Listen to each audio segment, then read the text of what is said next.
Looper's first pitch. And away we go at Miller Park. Looper not on the charter flight last night. He came in early. He's the only Brewer who got a good night's sleep.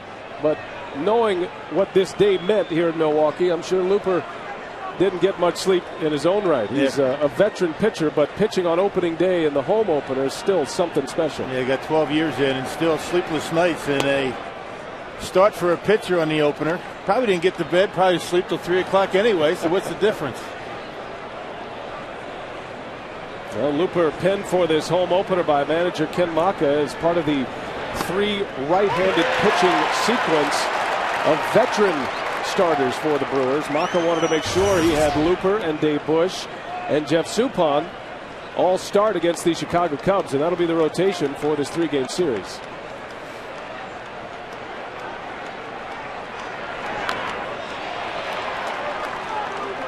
Alfonso Soriano back in the leadoff spot. There was some talk that he would hit a little bit lower in that order, perhaps third even, but Soriano has led off in all 4 games. The Cubs took 2 out of 3 from the Astros. Had a day off yesterday, so they are fresh and rested for this one. Now, and you mentioned that a lot of teams want to stack up their right-handed pitchers against the Cubs. That's why Ken Maka's got his rotation the way it is, largely because of Soriano, Lee, Ramirez. The Cubs aren't as right-hand dominant this year as they were last year with the addition of Milton Bradley. He's a switch hitter. But the lefty Fukudome batting in the 2-hole with the switch hitter Bradley in the cleanup spot. What the Cubs are missing today is their star catcher Giovanni Soto. Last season's National League Rookie of the Year is out with a shoulder injury, and Rock, they're talking about Soto perhaps missing this entire series. And certainly a break for the Brewers. You know, Coy Hill is going to be doing the catching for the Cubs, a switch hitter. That's a good way to start the season for Braden Looper.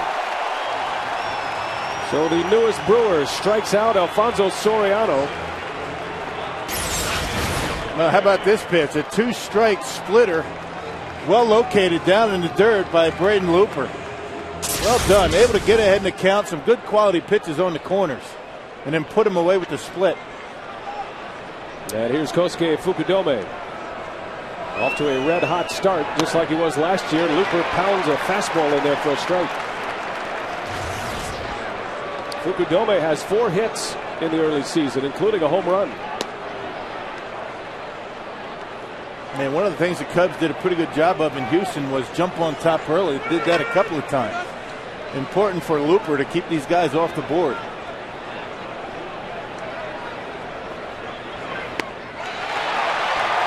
Well, Braden Looper only made 2 starts in the spring session on the A field. He did pitch in 3 minor league games. But really, the Brewers haven't seen a lot of him, at least his teammates. J.J. Hardy with the speedy Fukudome running. He's got his man 2 up and 2 down. Check that Brewers defense behind Looper. They'll be active today. Ryan Braun, Mike Cameron, and Corey Hart in the outfield. Around the horn, it's Billy Hall, J.J. Hardy, Ricky Weeks, and Prince Fielder, with Kendall catching Braden Looper. Looper is a guy you see a lot of balls put in play on. 34 years of age. Looper coming to the Brewers from the St. Louis Cardinals. Brewers signed him as a free agent, and a very welcome addition to the starting rotation. Now spent many of his years as a closer. Racked up some saves in his career, over 100. This is his 3rd year as a starting pitcher. Looper knows this Cubs lineup as well as anyone. Pitching for St. Louis, he obviously knows the Central Division. His career numbers against the Cubs, impressive. A career .261 earned run average against Chicago. In 40 games, that includes 8 starts. Derek Lee with 2 hits on the young season, 2 for 13. Does have a couple of RBIs.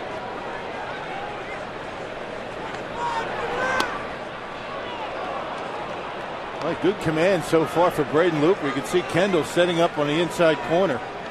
There's that 2-seamer. Watch the way it sinks off the plate. But a good eye by Derek Lee.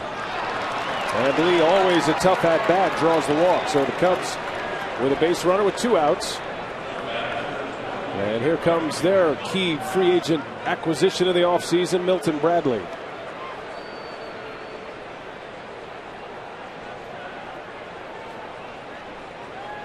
Bradley still hitless on the young season.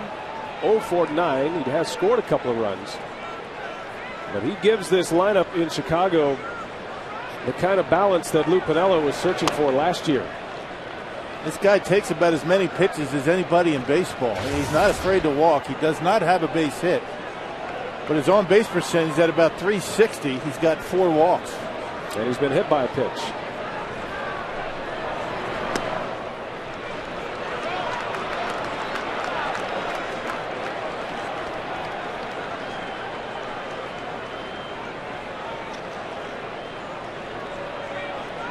Ron Looper last year with the Cardinals made 33 starts. He was a workhorse in St. Louis. 12 wins, 14 losses a year ago, and a 4.16 ERA. The first major league season for Looper in which all of his appearances were starts. As Rock mentioned, he was a closer when he first came to the big leagues. Cardinals converted him to a starting pitcher. He really had to kind of change his game once he went to the starting rotation. He used to be a hard thrower. I mean, he could bring it up there in the mid to upper 90s, but now as a starter doesn't do that. Think about Looper as a starter. Last year, 45 walks in 199 innings, so he throws a lot of strikes. He gets a lot of ground ball outs. Only 108 strikeouts. So the defense better be on their toes. See the numbers for Looper last year as a Cardinal. Runner takes off on the 3-2 pitch. Bradley stays alive.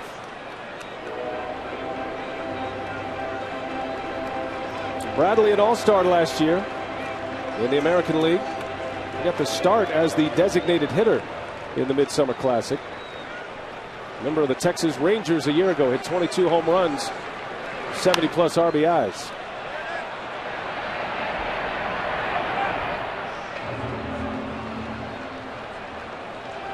And although he's off to a slow start, Lou Piniella is expecting big things out of Milton Bradley to provide some protection for Derek Lee. And you figure there's going to be men on base when Ramirez comes up. He's on deck. Always has had a very good on base percentage, Milton Bradley. Well, Bradley played for Ken Maka in Oakland in 06. This should get Looper out of the inning. Hardy takes care of Bradley. A great start. They're on their feet. Rich Harden. That's who the Brewers will face when we come back.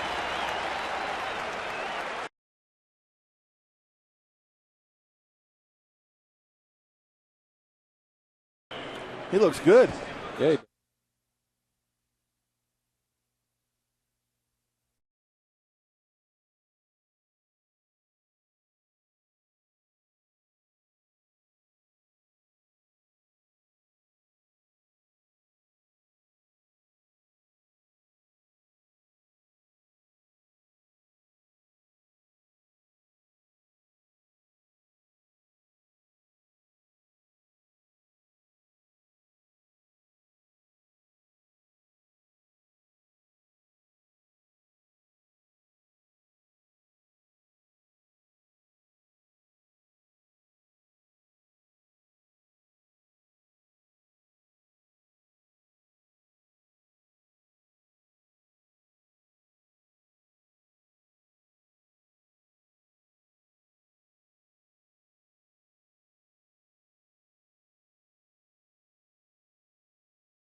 Jay Hardy, and Mike Cameron.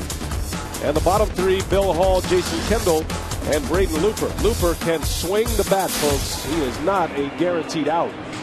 Tough right-hander on the mound, rocking Rich Harden, our Piggly Wiggly scouting report. Well, last 4 years, Rich Harden is 3-0 in his first start of the season, and his teams are 4-0 in that stretch. Big strikeout pitcher, averaging 11 strikeouts per 9 innings, and he's got a tremendous changeup that he can move in different directions. So keep an eye out for that pitch today. Rich Harden making his first start of the 09 season here today. Pitching fourth in the Cubs rotation. Cubs have a very talented, deep starting rotation as Ricky Weeks leads off.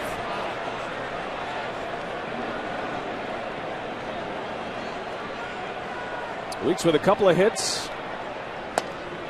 A big cut at Harden. Harden has great stuff, as Rock mentioned. When he was traded from Oakland to the Cubs last year, he put up impressive numbers in a half a season. 5 wins, 1 loss, and a 1.77 earned run average. Combined, he made 25 starts between the A's and the Cubs. And he's another guy that Ken Maka once managed on this Cubs roster. Maka saw the emergence of Rich Harden and likened it to the emergence of a young Manny Parra and a Giovanni Gallardo. He feels like those are two guys that can bring some success to Milwaukee like Harden and company did in Oakland. That was a year in 06 when Maka's A's won 93 games. Man, there's really no telling how good Rich Harden could be. It's just a matter of him being able to stay on the mound. He's been on the disabled list quite a bit. 6 trips to the disabled list in his 5+ years in the big leagues. Rich Harden. He says he's healthy though. 100% as he starts the year. And Rich Harden, one of those guys that kind of bucks the trend where people say if you're going to be a starter, you need more than 2 pitches, but it's essentially a changeup and a fastball. Pretty straight fastball, 4-seamer for Harden. But the fact that he can make it move in different directions actually gives him a few more pitches, not just one changeup. Out to Ryan Theriot. Long throw across the diamond. It's high and it gets into the dugout. An error on Theriot, and Weeks will be sent to second base. So an early break here this afternoon. Well, very unusual. I think Derek Lee thought he had that ball in his glove because he really didn't jump all that high. Awfully tough for anybody to throw a ball over Derek Lee's head as tall as he is. Check out Lee. I don't think he really thought it was going off his glove. Thought he had it in the web because he didn't jump. And a break for Milwaukee. The 6'7" Derek Lee unable to bring that one down, and the Brewers have a runner in scoring position immediately against Rich Harden. Now it's Corey Hart. Brewers dropped 2 out of 3 in San Francisco, losing yesterday by a final of 7-1. Matt Cain beat the Brewers yesterday, and it's a run for the Brewers on the schedule where they are seeing some of the best pitching in the National League, and it will continue when the Reds come to town on Monday. Zambrano, Dempster, the next 2 games of this series, and Edinson Volquez to start out the Red Series. Yikes. Brewers are going to see Volquez, Arroyo, and Cueto in that Red Series. They have already seen the reigning Cy Young Award winner in the National League, Tim Lincecum, and then the big unit. And Matt Cain yesterday was as good as possible to start the season. So the Brewer hitters know this opening week of the season is going to be a challenge. On the corner, a strike, 2-1.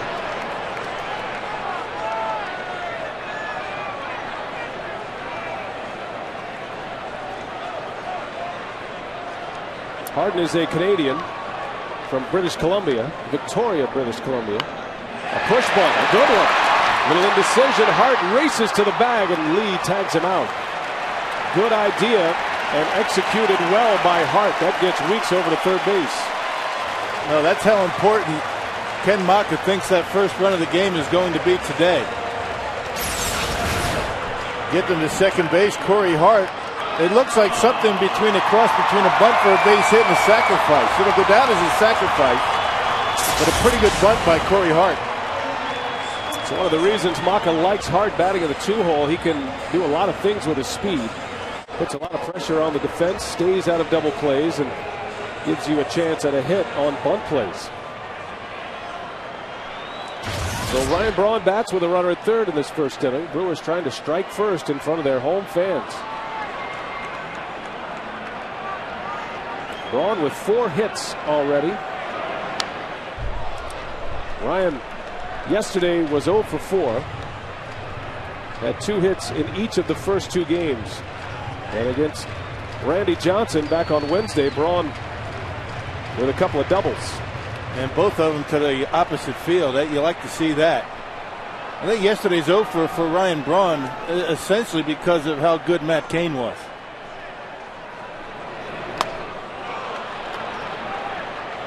And talking to Dale Swaim on the flight back from San Francisco, he was raving about the way Matt Cain was able to command his curveball and really did bottle up the Brewer hitters.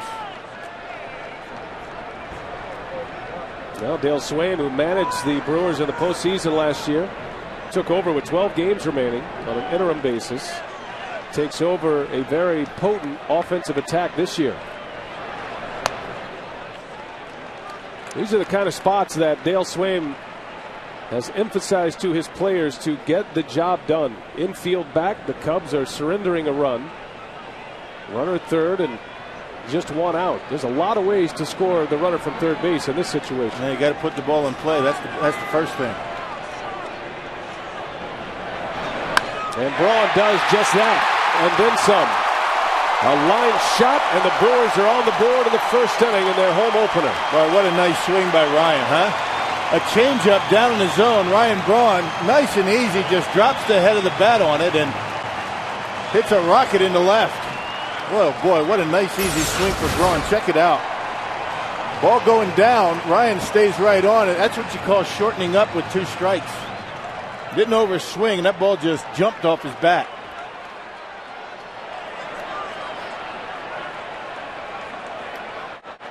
Well, the bunt by Hart sets up Weeks to third. Braun drives him in, and now it's Prince Fielder. Fielder homered off Harden last year. 2 for 12 this season. Does have an RBI, drove in a run on opening day on Tuesday. 0-2 the count. Gotta wonder at this point how tough it is to see out there. I mean, players tell you 3-4 o'clock starts can be tough.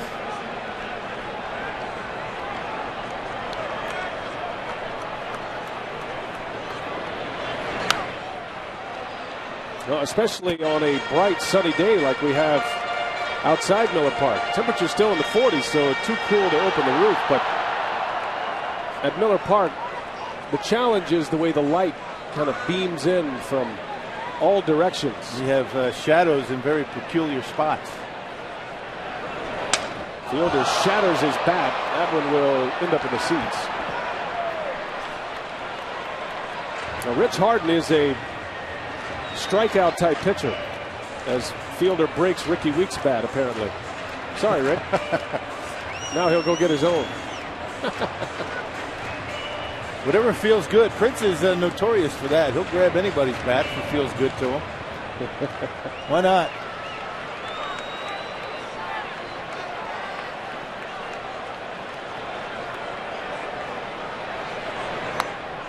Harden strikes him out.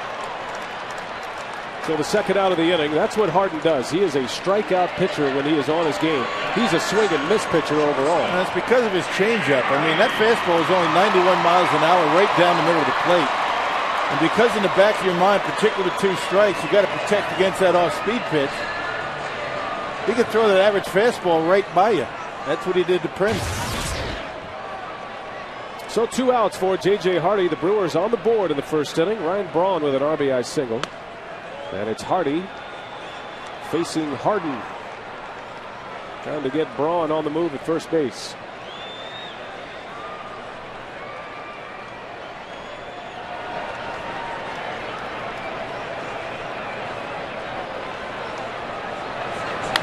Hardy launches one to left field. Soriano toward the wall, and he's got it for the out. He just missed it. The inning is over, but the Brewers on the board in the first in front of their home fans. Braun makes it 1-0 Milwaukee.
Where the Brewers are leading the Cubs 1-0 here in the top of the second inning. Now, we did get a chance to see Prince Fielder get an at-bat during that last inning, and even though he wasn't able to get a hit, believe me, once this game gets rolling, Prince will definitely deliver. In 51 career games against the Cubs, he has a .294 average and 13 home runs, the most against any team. And if you just look at last season, in the 16 games, .368 average with 4 home runs. So once Prince sees the Rich Harden a couple times and gets his stroke down and his timing down, he'll definitely continue to be a Cubs killer. Guys, back up to you. And a lot of those home runs he hit were at Wrigley Field in very tough conditions, cold, wet.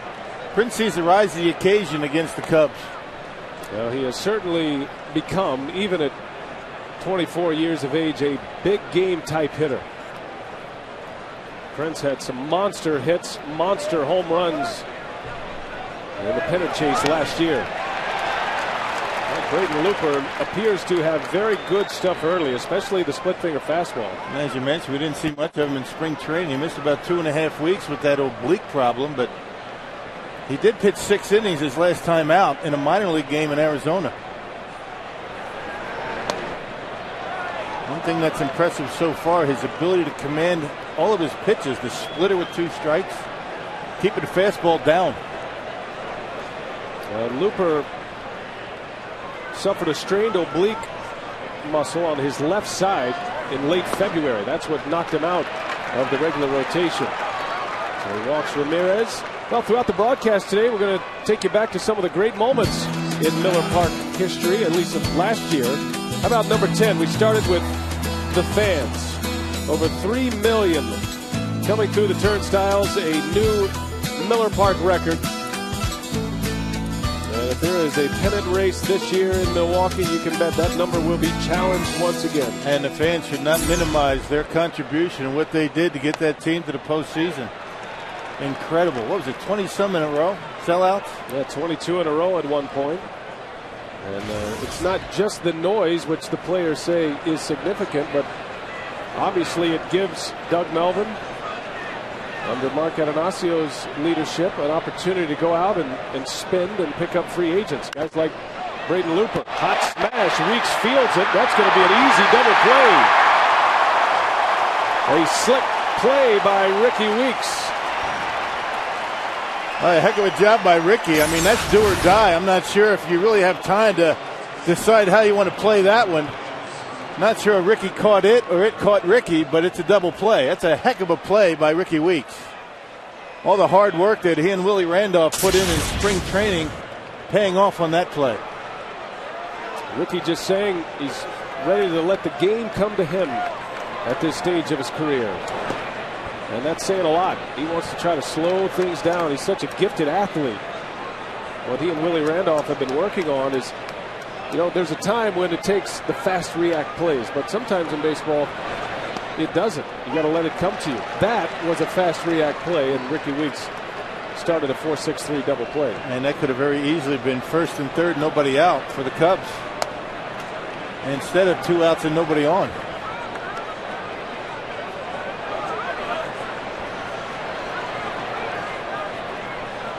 Two outs for Ryan Theriot.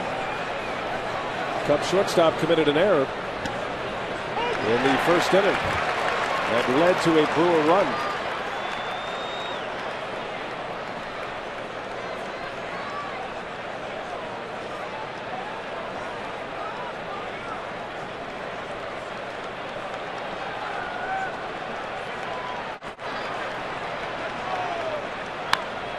Hit well to left. Ryan Braun on the run. Can't get this one. That is going to go to the wall. Ryan Theriot with a double for the Cubs. And their first hit of the game here in the second inning. Yeah, those two guys, Mike Fontenot and Ryan Theriot, for me, are very important to this Cubs lineup. I mean, they got a lot of bangers in that lineup, but they have two guys that make contact. They put the ball in play. They shoot the ball all over the diamond. And with 2 outs and nobody on, all of a sudden the Cubs now have a man in scoring position. Mike Fontenot hit that bullet to Ricky Weeks. Those two guys always seem to have good games against Milwaukee. And they're versatile for Lou Piniella. They can bat anywhere in the order. Both Fontenot and Theriot give great at-bats. They usually go deep in the count. Theriot with a 2-strike double off the wall in left center. And now it's Coy Hill filling in for Giovanni Soto. And just look at those shadows that are going across home plate right now. It's got to be tough to see. Not just for the hitter, but Jason Kendall and the home plate umpire. It's tough for our guys in the video department, too. Yeah. Ball starts out in the shade, then passes through the sunshine right as it gets to the hitting zone. That's tough. Looper falling behind Coy Hill. 2-1. Giovanni Soto, the everyday catcher for the Cubs, out with a shoulder injury. He had an MRI done yesterday, and that MRI revealed no damage, just some inflammation. So that was a sigh of relief for Lou Piniella. But his catcher, Soto, might not return in this series. He might have to wait until the Cubs get home. In the meantime, they have not made a roster move, which makes Coy Hill the only catcher on the roster. Piniella said he would rather not use Soto in an emergency. The only other guy he could possibly use is Aaron Miles in an emergency. But he basically said Coy Hill just needs to stay healthy. Yeah. Just don't get hurt. Well, 3 balls, make it 4, and there goes Hill. So that is not something Looper wanted to see there. 2 on for the Cubs. Hey, Brewer fans, catch a minor league game on Friday, April 24th for only $10. Call 414-902-4000 or visit Brewers.com for tickets. That's sponsored by Associated Bank, Cops, Heinz Brands, and Pick and Save. Minor league game right here at Miller Park. Minor league season started yesterday across the Brewer system.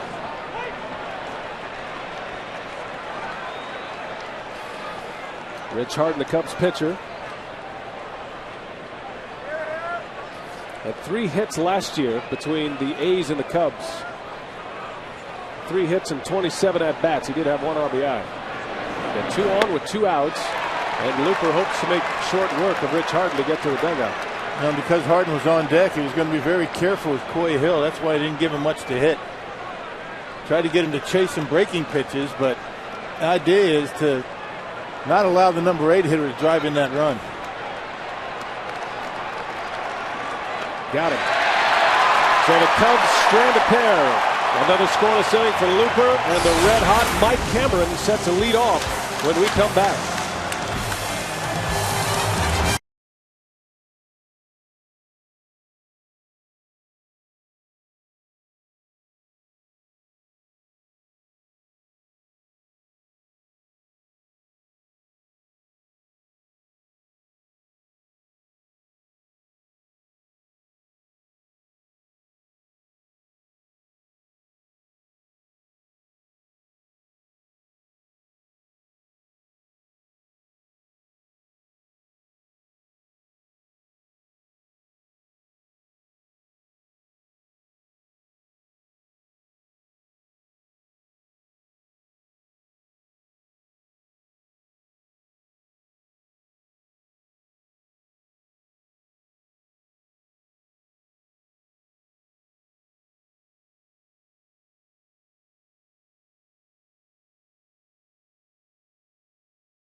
immortalized above the clock. The Racing Sausages, they'll be making their debut here shortly. 6th inning. Powerball home run leaderboard. The Brewers last year, 198 team home runs. Braun led the way with 37, Fielder with 34. 2 home runs this season for the Brewers. Mike Cameron and Giovanni Gallardo. They keep an eye on that home run tally. Sellout crowd at Miller Park, the home opener in Milwaukee. And what most Milwaukeeans understand is the first day of what will be much better weather and some summertime fun right around the corner after a long snow-filled winter. Yeah, it was a cold winter, and hopefully it's all behind us. And if it decides to snow a little bit in April, then we'll just close the roof again. Yeah. Mike Cameron jumping on the first pitch from Harden. Fouls it out of play. Cameron was visibly shaken up yesterday after his last at-bat. He had a line drive off of the head of Joe Martinez. There's some good news coming from San Francisco. They just issued a release that Giants rookie pitcher Joe Martinez suffered a concussion and 3 small hairline fractures, but he's expected to make a full recovery. He's doing very well, being kept in the hospital for observations over the next 3 or 4 days, but that is a good sign for Martinez that the doctor's expecting a full recovery and should be back on the mound. We just hope the psychological part for Joe Martinez will come together as well. Cameron, who knows a thing or two about concussions, was certainly affected by what happened yesterday. It looked awfully bad up from the press box. You can only imagine what it might have sounded like down there on the field. And Mike Cameron, as you mentioned, really having a tough time with it. While he was on second base, he was able to get to second. And it appeared as though after Martinez got hit, he didn't go down right away. That was the amazing thing. It looked as though there was blood coming from his nose. There's 3 hairline fractures. Cameron strikes out. Second strikeout for Rich Harden as Cameron goes down swinging. I like the fact that Cameron went up there and swung the bat right away. The first pitch he saw, he took a hack. It can affect hitters as much as it can affect the pitcher that suffers the injury. Yeah. I mean, the one thing you got to do against Rich Hart, if he gives you a fastball that is a good pitch to hit, you have to go after it, because if he gets you on 2 strikes, he's going to throw that changeup one way or another. I mean, finger pressure, it can go away from a right-hander, go in on a right-hander. It's that good of a pitch. Yeah, if you hear guys talk about Rich Harden having a fastball, a curveball, a slider, it's not the case. It's fastball, changeup, and he manipulates the baseball with finger pressure, as Rock mentioned. And he's not going to walk you. I mean, last year with the Cubs, 71 innings, only 30 walks. So go up there hacking. Get a pitch you like, go after it. No waiting around. All waiting around, and down in the count, no balls and 2 strikes. Brewers with a run in the first, an unearned run. Weeks reached on an error by Theriot. It was a 2-base error. And then Ryan Braun drove home Ricky Weeks for the first run of the game. Here's the 1-2. And down goes Hall. There's the electric stuff of Rich Harden. There's an example of a hitter with 2 strikes guessing changeup, and Harden, almost as if he knew what Ricky was looking for, threw a fastball that gets an awful lot of home play. That ball out of half, straight as a string, and Ricky just watches it go by. You wonder how well he saw it. Harden's tough enough to hit anyway, but the late afternoon shadows can be a pitcher's dream in this ballpark. There's Jason Kendall, a former battery mate of Rich Harden. Kendall and Harden and Maka and Milton Bradley were all together on that 2006 Oakland A's ball club. Maka's final year in Oakland. And of course, Kendall, like Harden, traded from Oakland to Chicago a year previous. So he knows the route from the West Coast to the Midwest. And I would imagine that the Brewers got a pretty good scouting report on Harden. Not that they needed it. They saw him last year. And Harden's not exactly a guy who's up there trying to fool anyone. He has great stuff that stands on its own merit.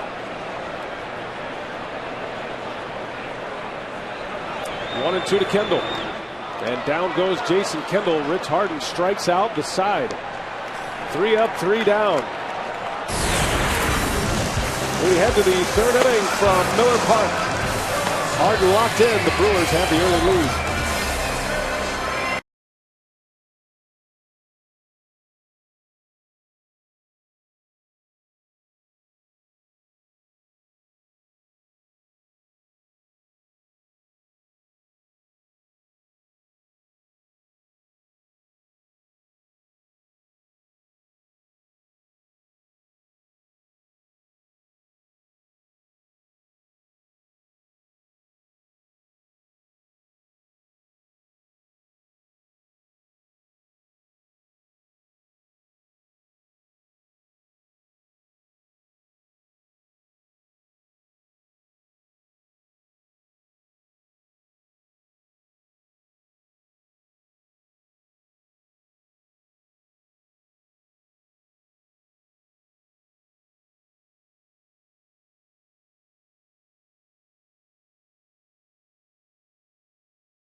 Blaines Farm and Fleet.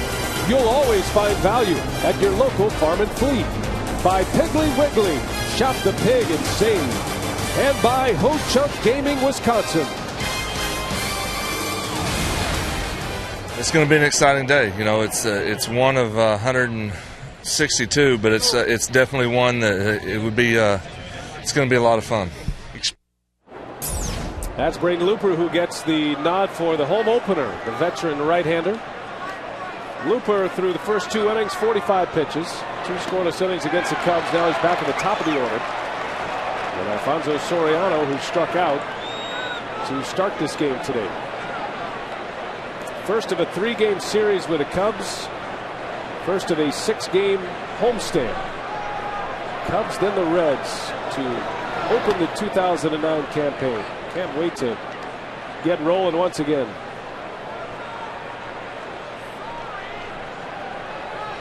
Soriano is 5 for 16 so far this year with 2 home runs.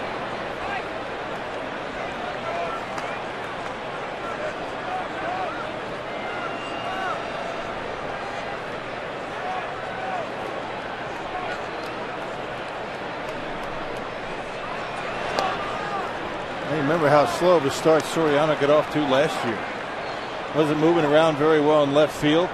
Really couldn't get much going, but off to a much better start this year.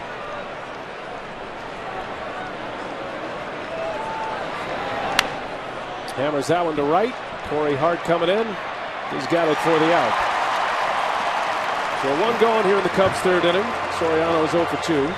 And it leads us to our carsoup.com email the booth question. Where did the Brewers rank in home wins last season? Michelle from Brookfield wants to know. So the Brewers last year with 49 home wins. Only the Cubs were better in the National League. Don't forget, this season you can submit all your questions online at carsoup.com/baseball. Get interactive with us. You remember how good the Cubs were at home in the beginning of the season, April and May. Well, and the Brewers won the first 2 series at Wrigley Field. They took 2 out of 3 from Chicago before the ivy had turned green. I think it was the end of May. The Cubs only had 8 losses at home, and the Brewers responsible for 4 of them. That's right. The season with the Cubs took 2 out of 3, and then in late April and early May, Brewers taking 2 out of 3 there. Well, you note these shadows. You really can't see home plate from that center field camera, but it doesn't look like Looper's missing by much. We'll have to trust Jim Reynolds' judgment. Fukudome gets good wood, but gets under it. And Braun's got it for out number 2.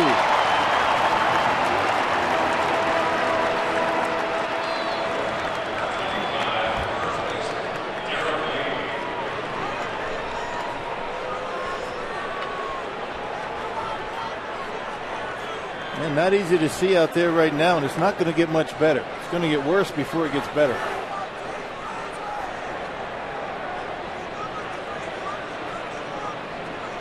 Two outs for Derek Lee. One thing you like early for Braden Looper, the fact that he has good bite on his fastball, his two-seam fastball, and he's down in the zone for the most part.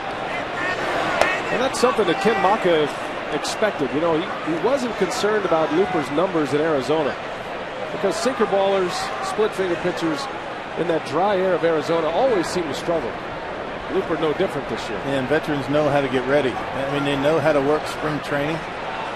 He was able to get over that oblique problem, and then he went about his business. He knew what it was going to take to get ready for today's game. Derek Lee in the air. Corey Hart will settle under it. And 3 pop-ups from the Cubs against Looper. Brewers coming up. They lead 1-0.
The third here in Miller Park, where the Brewers are leading the Cubs 1-0. Something that we mentioned during Brewers Live pregame edition, the Harley Davidson deck, one of the many new amenities here at Miller Park. And if you have a Harley Davidson, you can come and enjoy a great view from left center field and get free parking here at the ballpark. So one of many new amenities here at Miller Park. BA and Rock, back up to you upstairs. All right, Telly, thanks a lot. Telly's having a good time walking around the ballpark, catching us up on all the new stuff that's going on here. The Brewers redid all their suites as well. We'll give you a good look at that. And the fan zone is really cool. Did you get a chance to see that today, Rob? I did. It's a nice area. The fan zone by Majestic. They've got more room in there to walk around, more opportunities to hang out. There's a ladies section as well. So all good stuff going on at Miller Park this year. Yeah, I was able to see the transformation of that new fan zone throughout the winter. You come into the ballpark just to stick your nose into the offices and say hello, and the place is nice. Braden Looper, who handles the bat well for a pitcher, rolls to Terrio, and it's out number 1. Let's take you back to last year. We're counting down some of our favorite moments from a year ago. How about June 14th? Russell the Muscle, a pinch hit home run versus the Minnesota Twins up there in the Toyota Tundra territory. That was a great moment here. Brandon now with the Seattle Mariners playing first base, getting a chance to play every day for Jack Zarenzik. former Brewers scouting director. There's a guy that you don't hear a whole lot of talk about, but what he provided when he came up from AAA was enormous for the Brewers. At that point, they weren't getting a whole lot on run production. But he came in, hit a bunch of home runs right away, including that one against Joe Nathan. Had a great late May, did Brandon, and offered a little balance to a lineup that was so right-handed dominant and still is right-handed dominant. Today the Brewers with just one lefty in the lineup, and that is Prince Fielder. When you get to the playoffs by only one run or one win, everybody's contribution in winning a ball game, whether it be April or September, very important.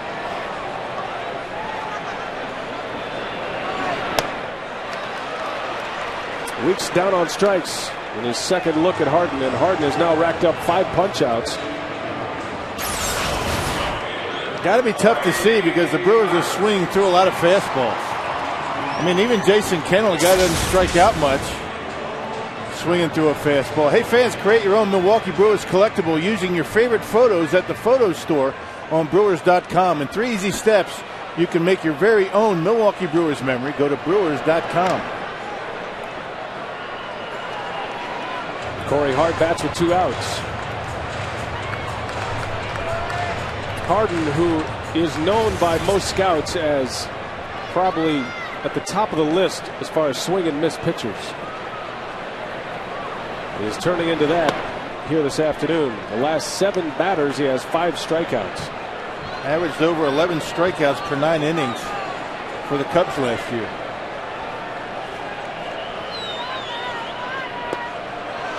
And another swing and miss. 89 strikeouts for Harden in 71 innings.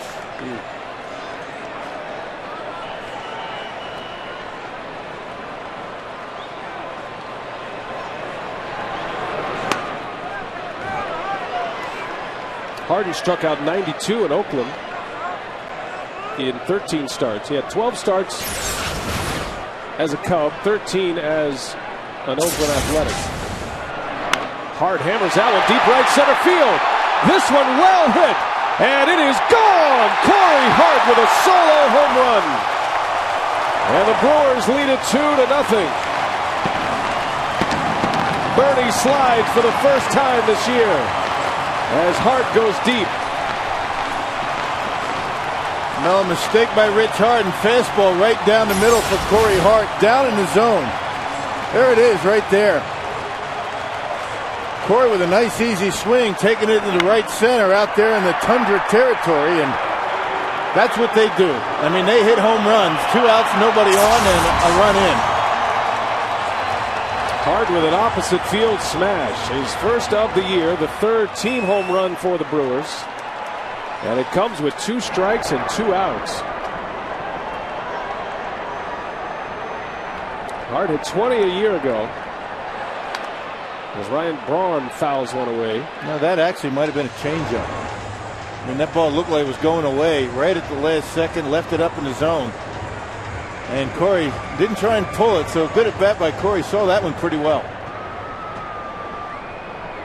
Hart hit 7 home runs this spring. He was one of the hottest hitters the entire 5-week exhibition schedule. He and J.J. Hardy just about every day doing big damage with the bat.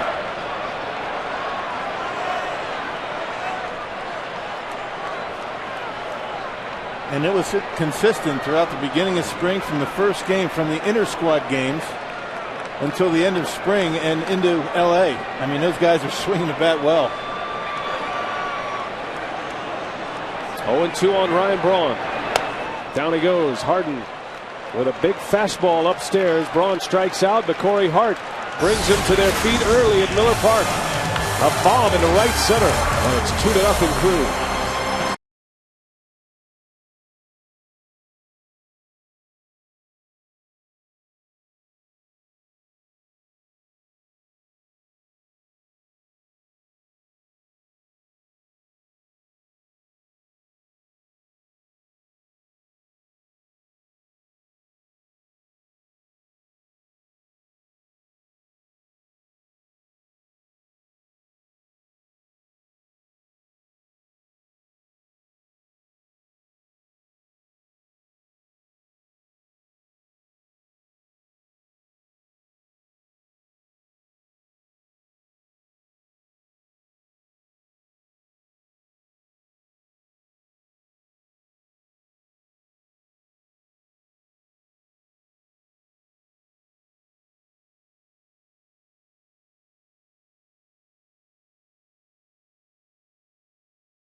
And the Cubs, the home opener in the first inning. Ryan Braun with 1 out, singles home Weeks. Corey Hart with 2 outs and 2 strikes, a home run off Harden. And Braden Looper, 3 scoreless innings so far. His best came last inning. Retired the Cubs in order, 1-2-3. And here we go to the 4th, 2-0 Milwaukee. Milton Bradley leads off. And he hammers one deep right center field. Watching this one fly way out of here. My goodness. His first hit as a Cub, Milton Bradley, puts the Cubs on the board. That was a no-doubter from the time it left the bat. And Bradley with his 400th career RBI. And a rare breaking ball up in the zone by Braden Looper. First pitch. Now here's a guy that's a notorious for taking pitches until he's looking for one that he likes. There it is, right down the middle of the plate. Ordinarily he's going to take until he gets a fastball that he likes, jumping all over a breaking pitch and way out of here to right center. So the Cubs are on the board as Looper gives up the long ball. Kind of one of those get me over breaking pitches, knowing that he's not going to swing, but Milton Bradley fooled him. See, Looper threw that baseball away. That it was asked from the dugout that that ball be saved for Bradley, his 400th RBI, a milestone. But that's not the one that ended up out of the ballpark. Fans got it. Maybe they're going to make a swap. I think the bad boy finally realizing that. He's going to get that baseball. Well, if I can't get the home run ball, I want the next ball in play. Right. It's funny.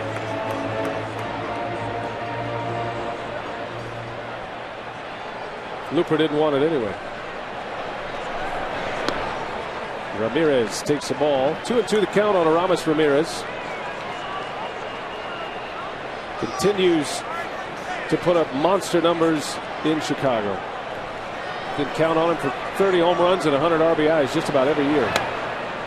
Looper misses. 3-2 the count. And he continues to improve defensively. When he was with the Pirates, we talk about this every year, he was not very good over at third base, but he has really turned himself into a good defender.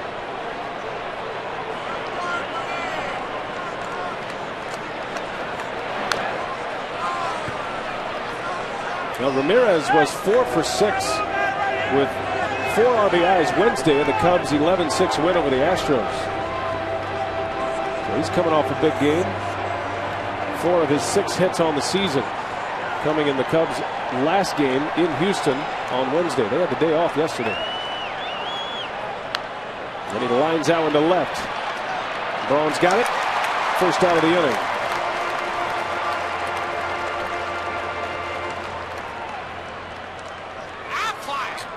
Time now for the Aflac trivia question. What is the Brewers' record in home openers at Miller Park? Miller Park opened in 2001. I think it's pretty good. It is good. It's especially good since Joseph Atanasio has been singing the anthem. Fontenot with a base hit. He's hit the ball hard sharply twice. Rolled into a double play his last time out, this time a single. There's Mark Atanasio. That's 3 years in a row for the senior of Atanasio's.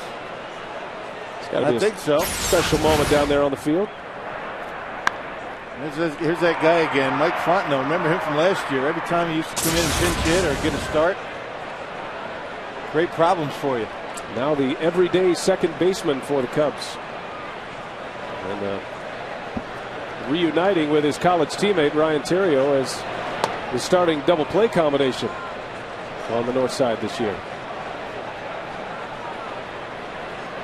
Theriot and Fontenot were together the national championship run for LSU. Theriot doubled his last time up with 2 strikes. He doubled off the left field wall. Fontenot takes off. Kendall's throw, a good one, and it's in time. Kendall guns down Fontenot. Oh boy. Well, Jason had a tough time in San Francisco, but that throw right there, absolutely perfect, right on the bag. Boy, oh boy, you can't run it down there any better than that, partner. Check this out. How quick he gets rid of it, and watch it. Right on the bag, and Ricky Weeks, all he has to do is catch it. And Fontenot runs right into the glove. Well done. Weeks stands in there tough against Fontenot. And a perfect throw from Kendall. If that throw's about 2 inches higher, he's safe. Well, Looper has fallen behind Theriot, and he walks him on 4 straight. So a little bit of command issue here for Braden Looper. Take it back to last year, moment number 8. Prince Fielder. Not what we'd expect from Fielder, but he's actually done this twice in his career. Remember against the Blue Jays, that was June 19th. Fielder just kept chugging. Alex Rios said, no, the ball's in the padding. Fielder lumbering his way to the plate. An inside the park home run, his second in as many years.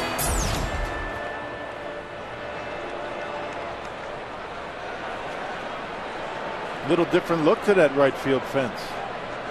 Yep, they have covered up that padding down there. This new sponsorship with AirTran, they occupy that area beyond the right field wall, and balls will not get stuck underneath the padding this season. It goes all the way to the bottom.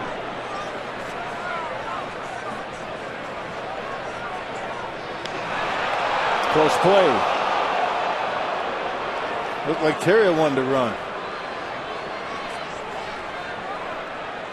Lou Piniella just wants to see if what he saw from Kendall was really true. Kendall threw out only 13% of the base runners as a Cub 2 years ago. Nearly 40% last year. Completely changed his game. And Maka, sensing the same thing, calls for a pitch out.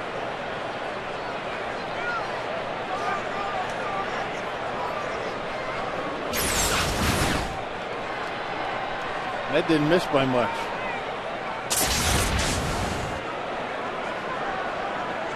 Cubs catcher Coy Hill batting with 2 outs.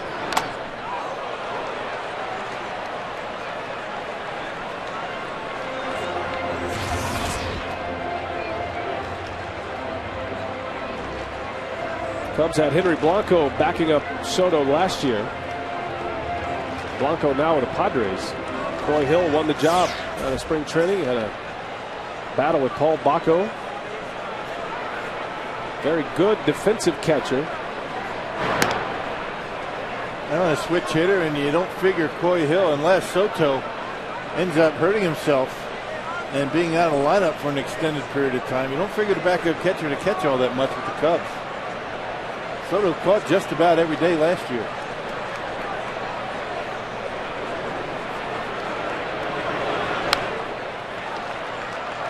Hill appeared in only 2 games for the Cubs last season. Then bounced around a little bit, still looking for a full season in the major leagues. The most major league games he has ever caught, 36. That was back with the Cubs in 07. A 30-year-old journeyman catcher.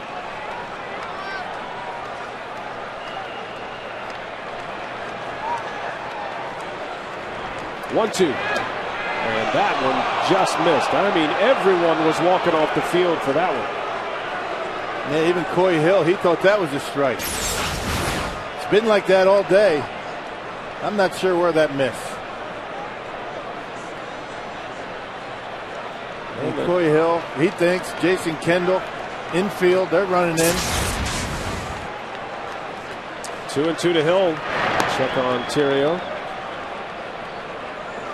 Braden Looper has walked 4 thus far. His career high for walks is 5. Done it twice. Normally Looper with very good command.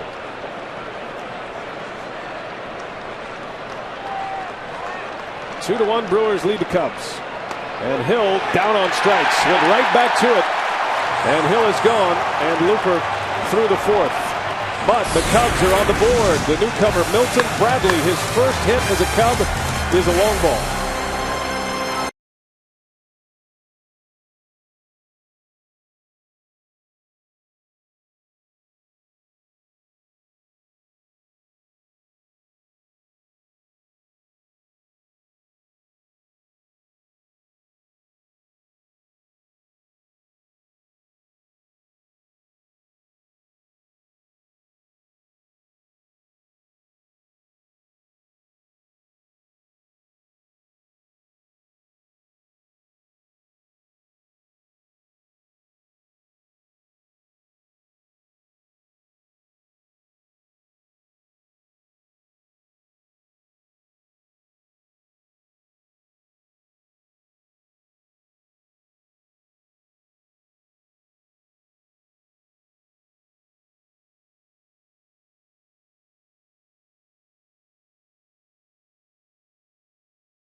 Fourth inning here at Miller Park, where the Brewers are leading the Cubs 2-1. We've talked a lot about the numerous upgrades that were made to Miller Park this offseason, from the playing surface to the suites upstairs. New hardwood floors, flat screen TVs were installed, even added some new furniture, making some nice suites even better. And as I said before, this is just one of numerous upgrades to Miller Park, and we'll get to more throughout the game. BA and Rock? I can see Telly kind of hanging out in the suites. He's a suites kind of guy, you know. We're more bleacher kind of guys. A little upscale, you mean? Yeah. Telly? Yeah. I think he's a suites kind of guy. I haven't had a chance to get up there, guys, but it does look nice. We're kind of deck guys, right? Deck. All right, out there in the Harley Davidson deck as well. It's good to have Telly with us this year. Craig Deshawn, Davey Nelson, Jerry Augustine, cast of thousands here for the home opener. Hope you're enjoying our telecast. The Brewers home opener today on Fox Sports Wisconsin. Fielder leads off against Harden. 2-1 Brewers. Milwaukee got a run in the first when Braun drove in Ricky Weeks, who had reached on an error. An unearned run in that first inning. And then Corey Hart hit a 2-out, 2-strike home run in the third inning. Milton Bradley drove one into the Tundra territory in right center at top of this frame for the Cubs only run. So it's 2-1 Brewers. Cubs have out hit the Crew 3-2.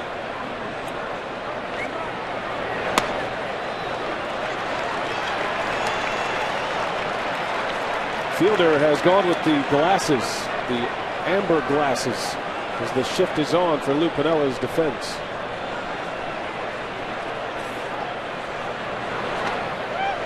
And Fielder walks.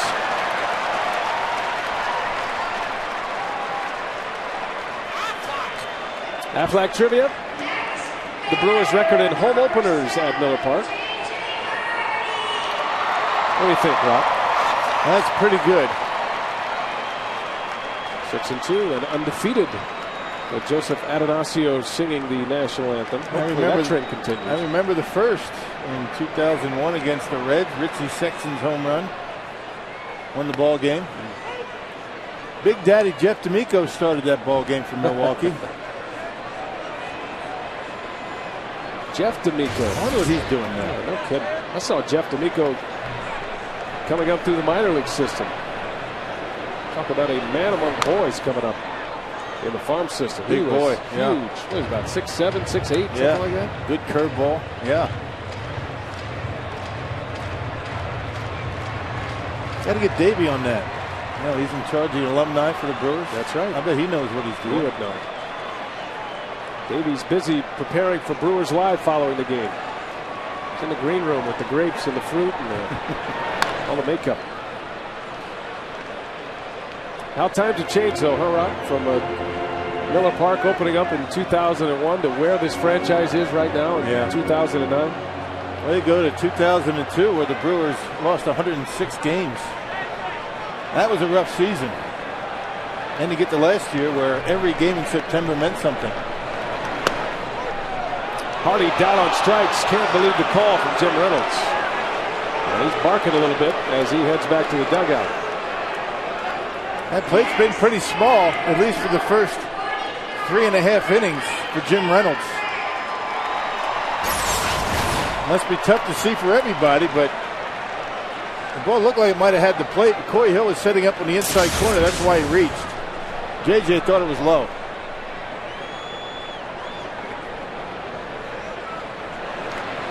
So Fielder still at first with 1 out. Harden has 7 strikeouts now. And it's Mike Cameron.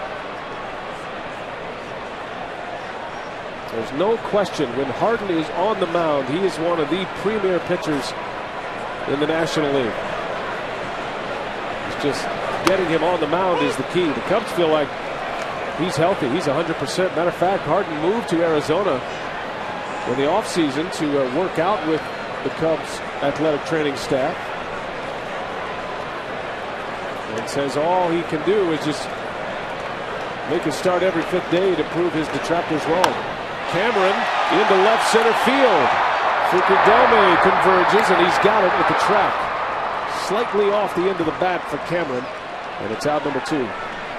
Fans entered to win a batting practice session with members of the Brewers coaching staff this year. Enter the Dream Team Day at Miller Park Sweepstakes today at your local Piggly Wiggly supermarket. Entries have to be received by April 30th.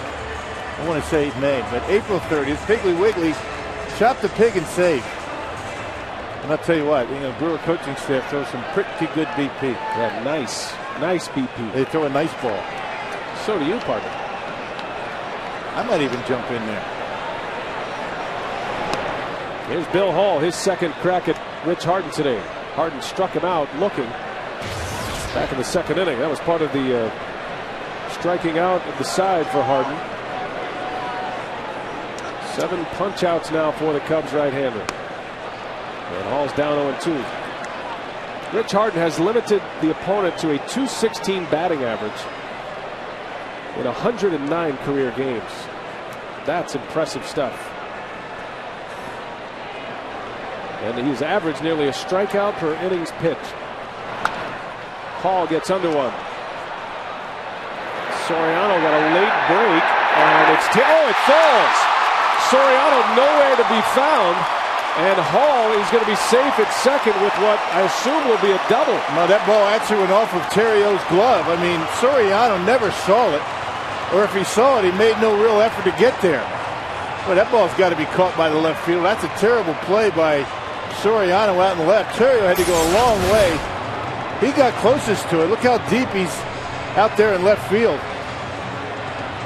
Terrio never got a glove on. That'll be a double for Billy Hall. Well, no way a shortstop should have to make that play. That's Soriano's ball all the way. He got a late break. I don't think he ever saw it. Remember, the sun is beaming through above the first base grandstands. That is exactly where Soriano looks at. That's his view right there. Plus, I think he peeled off because he didn't want to have a collision with Ryan Terrio. Well, see, the Brewers can cash in as Kendall faces Harden. The question for Rich Harden, does he challenge Kendall here with Looper on deck? He's got a base open at first.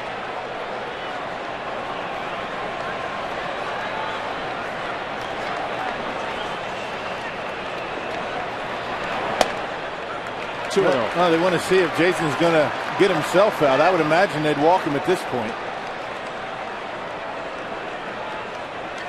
And that's what they'll do. See if he'll swing at a bad pitch, maybe get himself out. But once you get to 2-0, just walk him.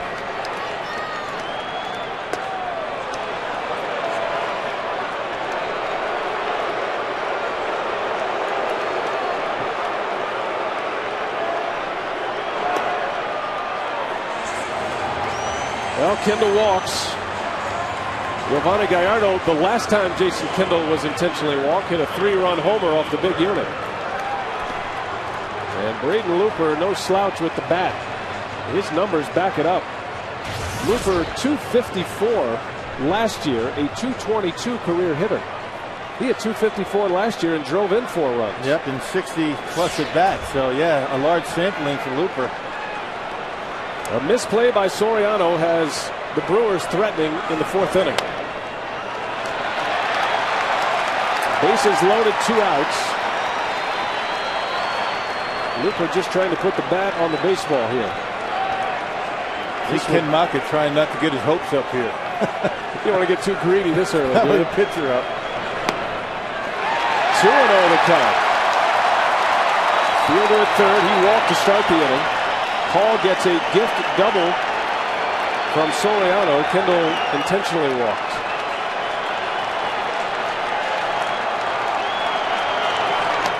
Looper taking a hack at 2-0. And I thought he might be taking. Far from it. That's a mighty hack right there. That's a big country hack. 2-1. This would be a big bolt if Looper. Oh, and it's off the heel of Harden. And Terrio right there. Harden just kick saved one from the outfield and a couple of ribbies. Maybe a little hockey in his background. That was a big play by Rich Harden in the inning ends.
Native. In his Brewers debut here today, Looper has given up 1 run through the first 4 innings, and he certainly knows this Cub lineup very well. You know, he knows a thing or two about the rivalry with the Cubs as well, pitching in St. Louis the last few years. And one of the guys that he knows the least, Milton Bradley, only 5 at-bats coming into action today against Braden Looper. Looper makes a mistake, and Bradley takes him out of the yard.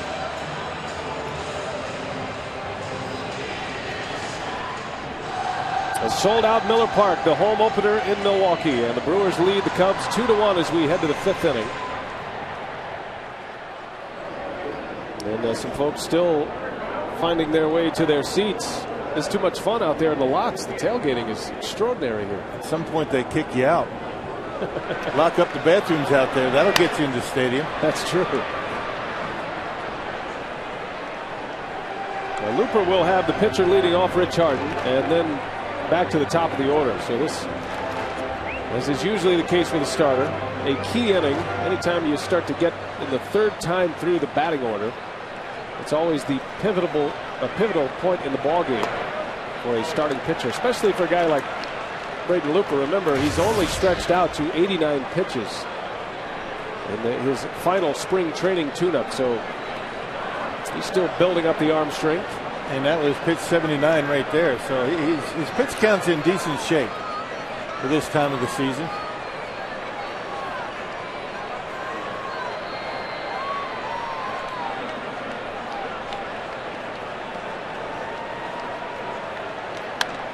Harden, a little soft liner that's going to fall for a hit. Boy, the last guy you want aboard to start an inning is the pitcher. So Rich Harden, who had only 3 hits last year, comes up with a single to start the 5th inning. Man, just kind of serves one out into center field. Didn't try and overswing with it. Got on top of it, and a leadoff base runner for the Cubs. 3rd time they've done that. And now it's Soriano for the 3rd time against Braden Looper. Cubs now have 4 hits. And a good fastball from Looper.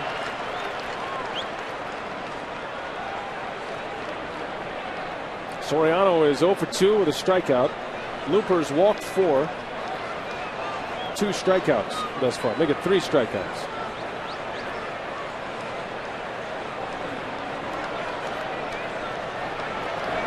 That one's well hit left field. Braun gives chase, and he's got it. Ryan Braun reaches up and pulls one down as Soriano is robbed. Boy, that ball scalded out into left field. Ryan had to freeze on it just a second. Those line drives right at an outfielder, a lot of times tough for him to judge. But Ryan makes a nice adjustment, and with his speed and height, able to make the play in the webbing. Boy, that would have been trouble. So Braun uses his athleticism to pull that one down. Turned into a good outfielder, Ryan Braun. Did not commit an error last year. One thing you like about Braun, and what's noticeable on a ball like that, he doesn't panic. No. He sticks right in there with it and made a nice play. You see guys running back on a ball like that with their glove in the air. It slows them down, first of all, but you know, then you're all tied up and you're out of position to make that final stab at it to maybe make a great catch. Man, you talk to Eddie Cedar, the Brewers outfield coach, he'll tell you that most guys, what you would prefer him to do is to run hard and then throw the glove up. You don't want the glove up as you're running. But sometimes that's unavoidable. Because, you know, really, at times you don't know the trajectory of the baseball, and that ball gets on you a lot quicker than you think.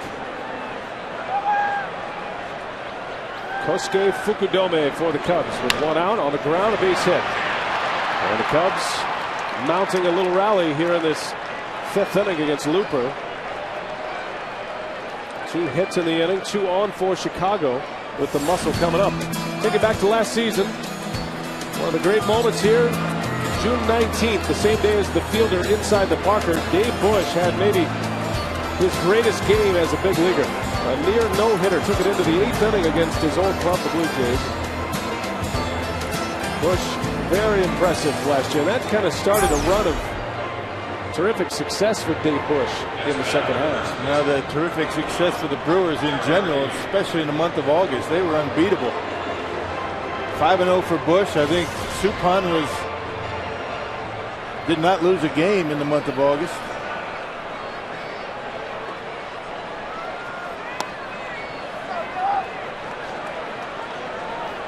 Brewers had 2 near no-hitters in August last year. CC Sabathia with the 1-hitter. I've still got it in my scorebook as a no-hitter, though. Here comes Bill Castro. Brewers pitching coach wants a word with Braden Looper. Can't wait to get to Pittsburgh and have maybe have a nice chat with that official score. A quick trip to the mound for Castro. And it will be quick. They'll tell me to get lost. Can an official scorer kick a guy out of the press box? I think he can. He can just send you back to your quarters. Okay. Can't go in his space. Seth McClung loosening quickly in the bullpen. Looper is just about at the end. And this is a big moment in the game. Derek Lee is at the plate with 2 on, 1 out. Brewers lead by a run. Lee grounds into a lot of double play balls, but he also drives in a lot of runs. Fastball missed, 2-0 to count. Well, Braden Looper, what he needs now is get on top of one of those sinkers and get it down in the zone, and hopefully Derek Lee hits it at somebody. You don't want to leave a pitch up in the zone here. So a hitter's count for Lee. There's a good pitch right on the corner for strike 1. Looper started out the game first couple innings with throwing a lot of ground ball outs. Since that time, most of the outs have come in the air. We'd like to see a ground ball here. Strike 2. Well placed fastball from Looper. 2-2 to count.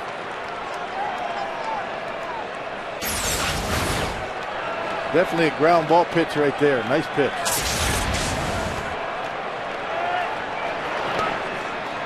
Full count.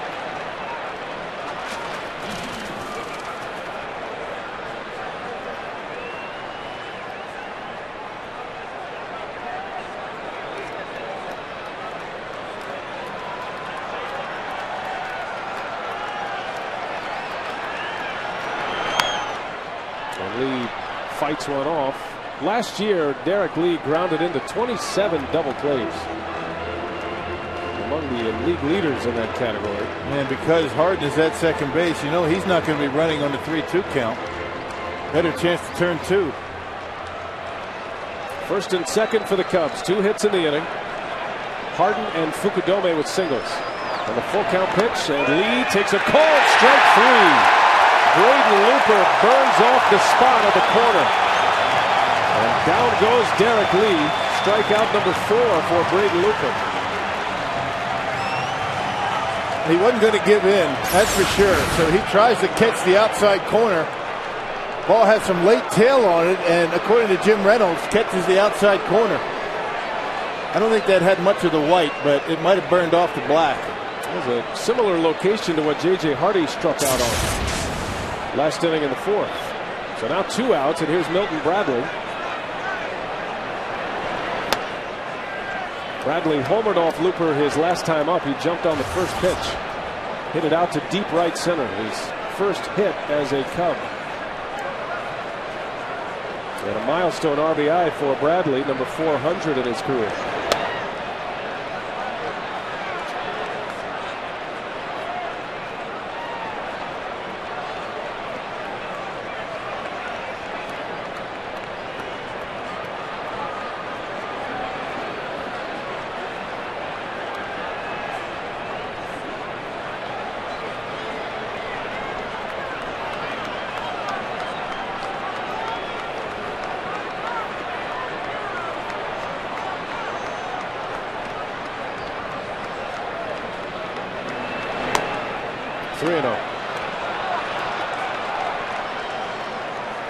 Bradley, ever patient.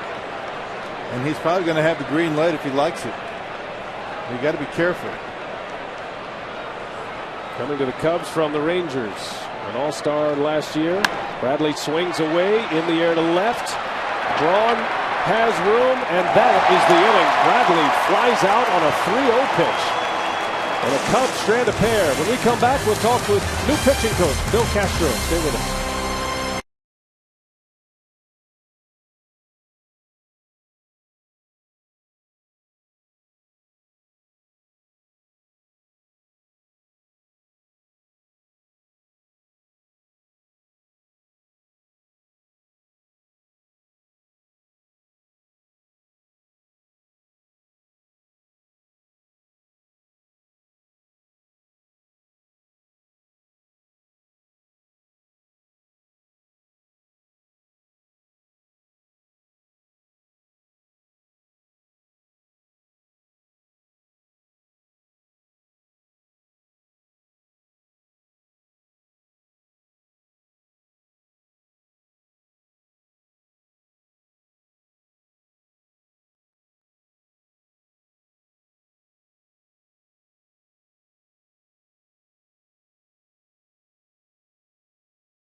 For dodging a couple of bullets here in the home opener. We're pleased to be joined now by Bill Castro, the Brewers pitching coach. Is Braden Looper done for this game, Bill? And what'd you see from him today, if so? Well, he's done for the game right now, but he's battled. He didn't want to give in. The one bad pitch he made right there to Bradley was a split right down the middle of the plate, so he thought he wasn't going to be swinging, so he just tried to get ahead, and then he whacked on one of the ballparks. But he kept us in the game right now. Billy, have the hitters been talking about how tough it is to see out there today? Yeah, they said it's tough to see the spin on the ball in the sun and the shadow. And Braden Looper almost had that base hit last time up. Harden kicked it. Would have been 2 RBIs. That would have been great right there. You just got to be lucky sometime. Yeah, your pitchers have been swinging the bat. Yeah, Eddie's doing a good job with those guys.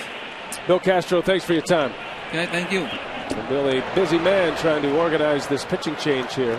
Appreciate him joining us right in the middle of a transition on the pitching. That's always the the go time for a pitching coach, when you take the starter out and you bring the reliever in. As Seth McClung looks like he's ready to go. The final numbers on Braden Looper: 5 innings, gives up 5 hits, and only 1 earned run.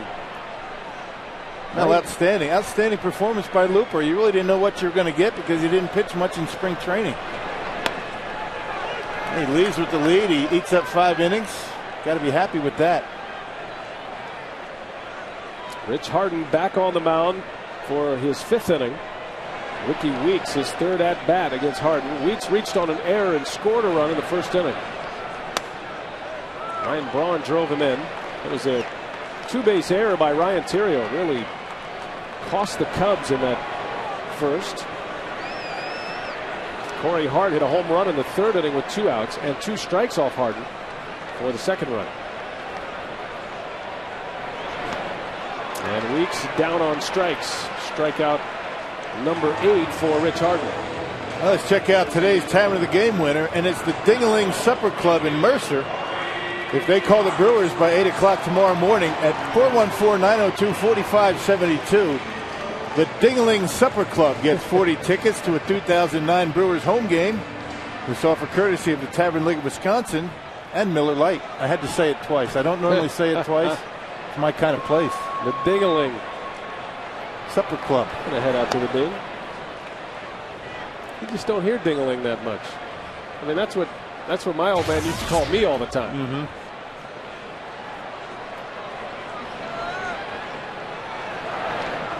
Hart chases one. Ball and a strike on Corey Hart. Bottom of the 5th at Miller Park, the home opener. sellout crowd watching this one. Yeah, talk about not seeing it. That ball bouncing in front of home plate.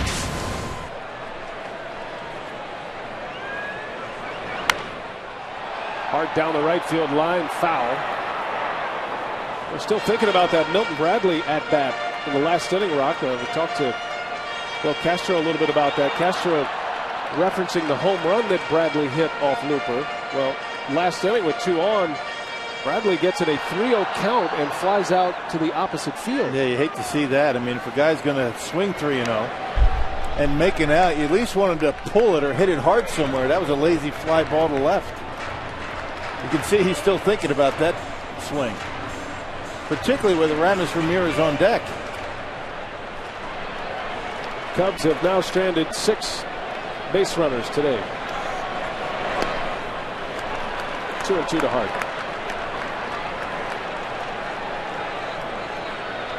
Hart, Braun, and Fielder for the Brewers in the 5th.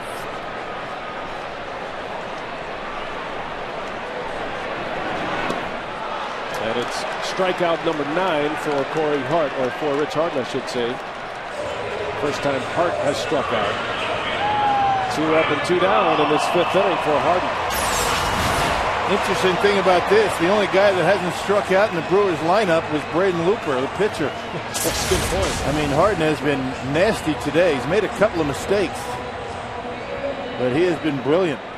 Now his defense let him down in the 1st inning. And then Hart got him with a 2-out, 2-strike home run in the 3rd. 9 strikeouts, 2 walks for Harden. Of course, I would imagine some of these Brewer hitters would like to be able to get some of the pitches that Looper got to hit while he was up there. Pitchers always seem to let down just a bit when they're facing the other pitcher. Just ask Randy Johnson. Yeah, he knows. Braun gets under one right up the pipe. Fontenot makes the call and the catch. 3 up, 3 down. Breeze of an inning for Harden. 2-1 Brewers. Stay with us.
On Fox Sports Wisconsin is presented by the Wisconsin Lottery and its family of instant scratch games.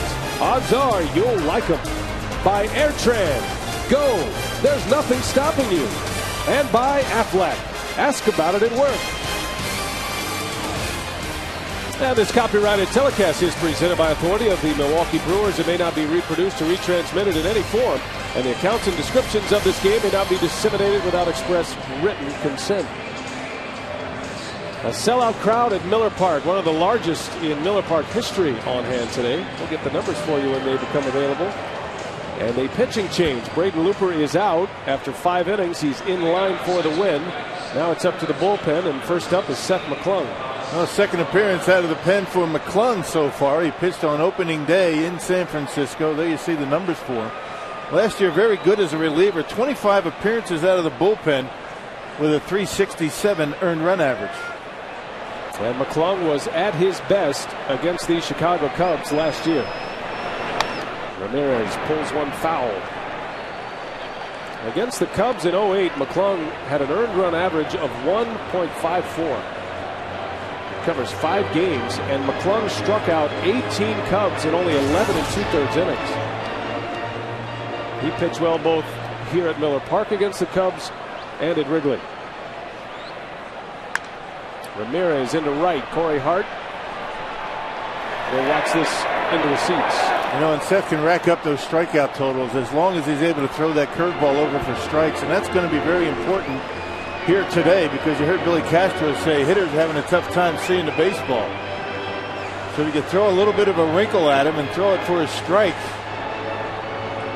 and then you go after him with that mid-90s fastball, you can have some success.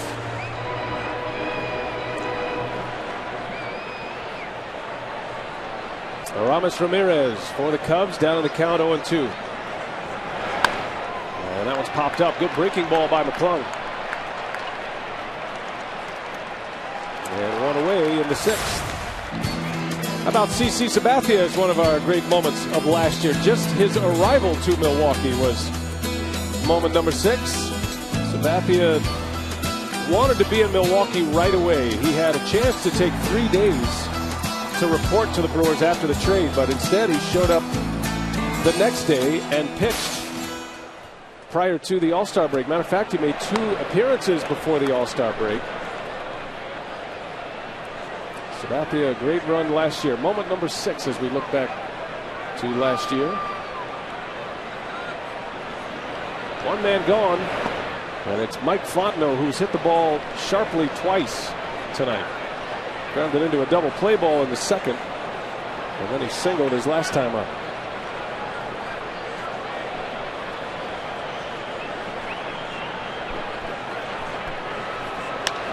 And Fontenot hits that one well to deep right center. Hart has room, and he's got it for out number 2. A couple of outs in the air for Big Red. 2 up and 2 down. Mike Fontenot seems to square up everything against the Brewers. I mean, a good, solid hitter. Anytime you have him hit the ball in the air like that, good chance he's going to make the out. Not a home run hitter by any stretch. Well, McClung, 2 innings against the Giants. Said he was a little pumped up in that first inning when he walked a batter with the bases loaded for the run he allowed. He then retired the side in order his next time out. He is an emotional guy, Seth McClung. He feels that energy. Says he's learning how to channel it into his pitching now, which is a good sign. One of those guys that has to back it off a little bit, not crank it up. The more he cranks it up, you know, the less velocity he has on the fastball and the less chance he has throwing it for strikes. When he's free and easy, just nice and relaxed, I mean, he could be tough. McClung is quite a presence on the mound. A mountain of a man. He's 6'7", goes 265.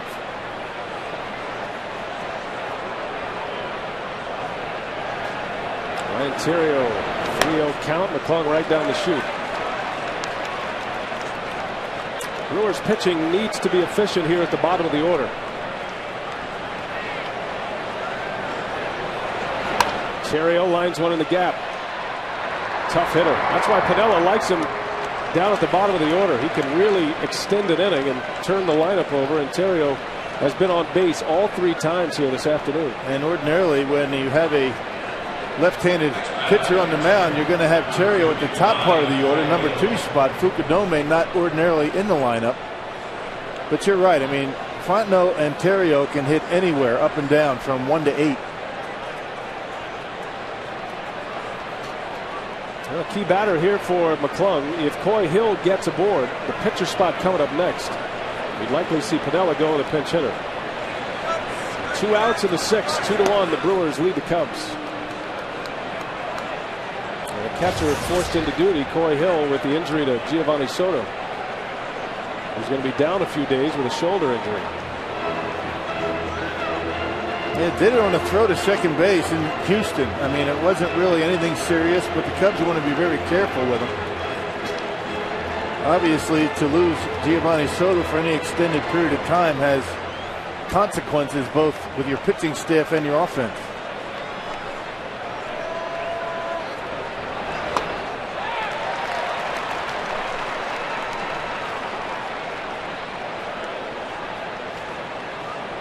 Hill played in Wednesday's game against the Astros.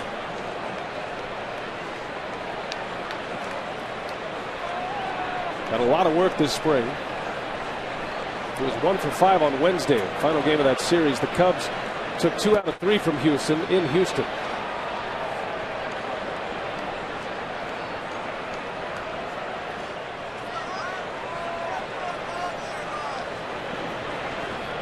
Hill is 0 for 1 with a walk and a strikeout. And it's 2 balls and a strike. It'll be an interesting decision for Lou Piniella if Hill reaches. Harden is cruising right along. He's got 9 strikeouts in the first 5 innings. I have a hunch I know what the Brewer hitters would like him to do. Yeah, go ahead and walk him, Seth. Get him out of there. And Hill drives one opposite field. That one's well hit. Cameron at the track, at the wall, and it's gone. Coy Hill with a 2-run homer. The least likely of Cubs to hit one out. And suddenly the Cubs have the lead. Now that's a crusher right there. Bottom of the order. You got your backup catcher up there with your pitcher on deck. McClung got behind in the count, had to come in with a fastball, and Coy Hill showing pretty good opposite field power. Fastball right down the middle of the plate, and I think McClung knew it as soon as he let it go.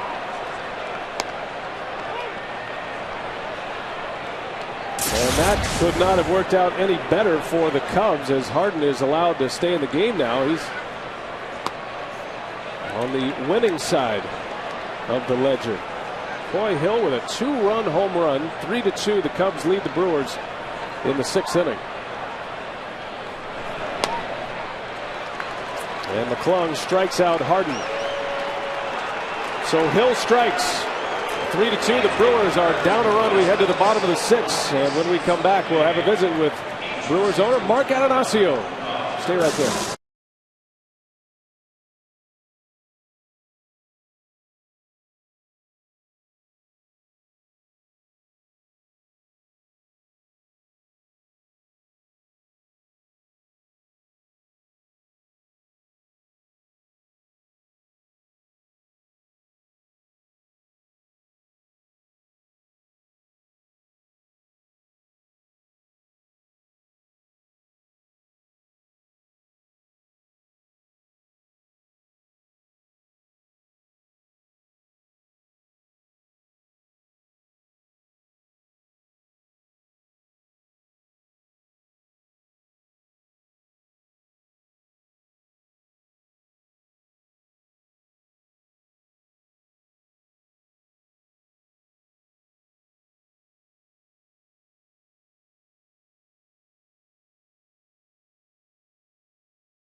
Ignacio, Brewers owner. Opening day is always special, and finally we see this great crowd. Your dad sang the national anthem, and we're hoping for the same kind of results as you're used to. Yeah, we need my dad's mojo to kick in here. How have you been? How's things going in the early season? Pretty good. It's been a busy winter for us because our business has kept me occupied, and my younger son's basketball team played a little deeper into the season than we anticipated. So, but it's great to be back at Miller Park and great to have baseball back. Ballpark looks beautiful. A lot of upgrades, and the outfield grass looks beautiful. Tell us a little bit about what's going on here at Miller Park. Well, we always had a challenge with the grass, and it looks like we finally got it right. We actually have a full field here of grass, which was a little threadbare at one point. Harley Davidson stepped up, and we've got this Harley deck that looks like it's filled with some great bikes up there. I understood from the Harley people they've already sold some motorcycles from people who want to drive in. If you buy a motorcycle from Harley, you can come in and park for free and go up to the deck. So they've already sold some bikes, and met some of the Airtran folks before the game, and they're happy about their sponsorship. And the Airtran porch out there is already kind of sold out. So they told me they had trouble getting seats for their own people there. So we're very happy about that, and delighted with the kind of support we've had from our fans. And ticket sales are ahead of plan, and all is good other than being behind in this game. 1.7 million tickets already sold prior to the home opener. Not sure if that number's been updated at all, but that is an extraordinary number before a season even begins. Yeah, that gives us, took a little bit of a risk this year pushing the payroll out to like 87 million before the season started, not knowing how attendance would be affected by the recession. And, our fans continue to support the team, and we'll keep putting a good product out there. Prince Fielder leads off for the Brewers here in the 6th inning as the Crew down by a run. For many years, opening day was the one day we could expect sellouts and a lot of excitement, but we got used to that. We kind of got spoiled last year with our fans. Here in Wisconsin, Brewer fans, almost 3.1 million. This is something that you expect almost every day. Well, yeah, we were 9th in the major leagues in attendance last year, and we got used to playing from a full house. But I'll tell you what, it's great to see a full house here today. And we talk about with our audience quite a bit the impact the big crowds have. They certainly have the energy impact, but financially it allows you some freedom, and you and Doug Melvin to go out and be aggressive on the free agent market or when the trades become available as well. It all kind of works together, Brian. I think one of the reasons the players like to come here is that they actually play in front of crowds like this, in front of people who enjoy good baseball. And at the same time, obviously, we bought the team. We had something in the order of a $27 million payroll. I frankly never imagined we could push it up over 80. In fact, last year we were over 90. Mm-hmm. And by the way, if we do any kind of mid-season trades, we'll be over 90 again this year too. So, it's just great. It's great that we can, succeed like this, and hope we keep doing it. Mark Atanasio, the Brewers owner, is with us. Opening day, the home opener here in Milwaukee. One of the great spots in all of baseball to enjoy an opener. All the tailgating going on outside in the parking lots. There's Hardy right back up the middle. That's Fontenot. And it's out number 2. Let's talk about your new manager, a managerial search. Matter of fact, the final 4 candidates for that managerial search are all in the ballpark today. You got Willie Randolph, right. Dale Swaim, Bob Brindley doing Cubs television. Of course, Ken Maka was your selection. I guess that's right. Well, it looks like Doug had called the list carefully, man. Everybody's here today. Ken has always been a winner. We like that about him. And he's very organized. He's a manager, knows what he wants, and I think you guys have seen him talking to him short and to the point with his comments. And so far, I think the players like playing with him. They won the other night in San Francisco, gave him the game ball, and said no one had ever done that for him before. So also comment on what a good group of guys we have in the clubhouse. Mike Cameron hits one hard to right, backing up Bradley, and he's got it.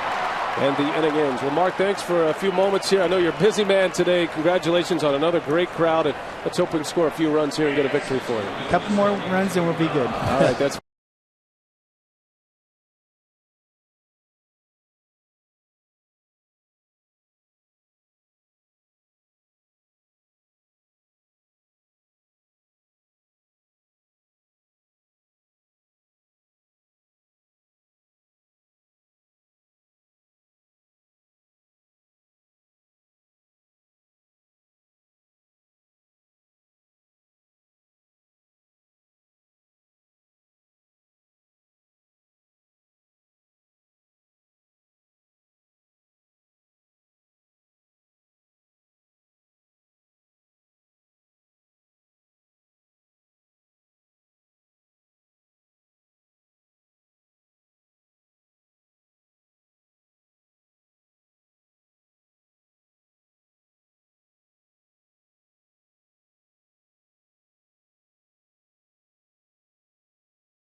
Brewers baseball on Fox Sports Wisconsin is presented by Triple Hopped Brewed Miller Lite. Great taste, less filling. And by Toyota, proud sponsor of the Milwaukee Brewers and the Tundra Territory of Miller Park. Davey and Craig back with you at Miller Park 3-2 Cubs as we go to the top of the 7th inning. Rich Harden has looked dominant against the Milwaukee Brewers. Just got the lead back, but 10 strikeouts. Does his approach change whether he's down or with the lead right now? No, he really stuck with his approach, Craig, and he was throwing the ball very well. A lot of good hard stuff on strikeouts, and then when the guy's looking for the hard stuff, he came back with the soft stuff. So, I mean, he's pitched great, and probably the best thing he did all night was when Braden Looper was up with bases loaded and did something that Hal Newhouser, when I was a young kid in Cleveland, Hal Newhouser was a pitching coach, and he said, I told all the pitchers, if you can't catch it, kick it toward somebody, and that's exactly what Harden did. Kicked it right toward Theriot, and boom, easy out. Little luck helps. Davey and I getting ready for our Brewers Live post-game report coming up after the ball game. Jerry, Rock, Davey on the field for an on-field instructional you won't want to miss. We've got the hitter, we've got the pitcher, we've got the catcher, folks. Stay with us, Brian. All right, thanks a lot. Speaking of Hal Newhouser, I don't know if Davey knew this or not. I'm sure he did, but did you know that Ken Maka is a cousin of Prince Hal Newhouser? I did not know that. No. Is that an immediate guy? No. Well, I don't know if it is or not. I just Wikipedia? Just kind of knew that. Dig that up. No, you know, I just knew that. I think Davey told me. That's what I love about hearing from Davey Nelson. I mean, you hear names like Hal Newhouser. Right. I mean, you have stories about Ted Williams when he was a manager of the Washington Senators, and yeah, Davey played for Ted. Brings that kind of perspective to our broadcast. It's great. Prince Hal Newhouser, a Hall of Famer, a great Tiger. McClung strikes out Soriano. So Rich Harden with 10 strikeouts thus far. And since that first inning when his defense let him down a little bit, rock solid. A lot of swings and misses by the Brewers today. Yeah, what happened was in the first inning, he was throwing about 92, topping out at 92. Came out in the second inning, started to throw that fastball at 96. So he added about 4 miles an hour, which makes a big difference. And as always, has that good changeup. So keeping the Brewer hitters off balance, and it doesn't hurt that it's kind of tough to see out there right now. It shows up on the register for Harden, who has 10 strikeouts, just 2 walks. The 2 walks came in the same inning, and one of them was intentional. He has been on his game. Cubs lead at 3-2. Fukudome down the line. That is a fair ball in trouble. Kosuke Fukudome is red hot to start the year once again, and has 2 more hits today.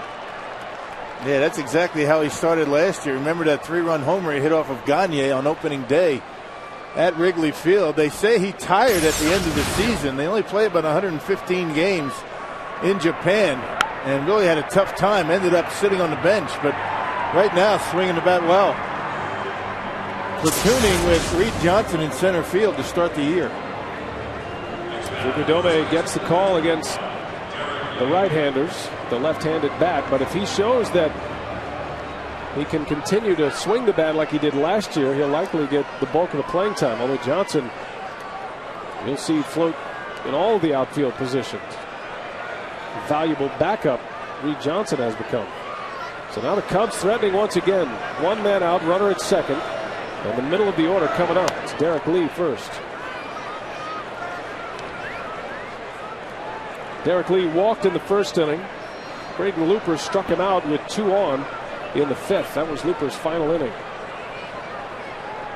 Looper left with the lead. McClung gave up the 2-run homer to Coy Hill, the Cubs catcher. Nice easy hop for J.J. Hardy at 2 outs.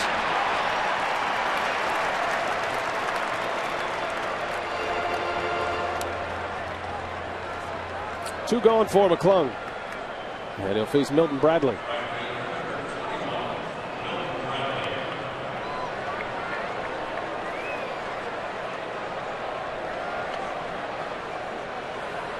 Bradley part of a significant at-bat his last time up in the 5th inning. Cubs had 2 on 2 out. Bradley was up there in a 3-0 count, and he swung away. And he flew out to left field to end the inning and end the Cubs' threat. It was starting to look like Bradley, and with a count in his favor, either does damage or draws the walk. Now all of a sudden it's bases loaded with Ramirez coming up. Instead, Looper got out of it.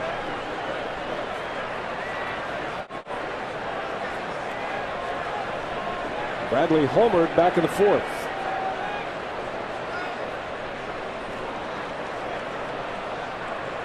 I don't think Fukudome is going to try and steal second base. I don't think McClung stepped off to keep him close. I think he want to change the pitch. He's not going anywhere.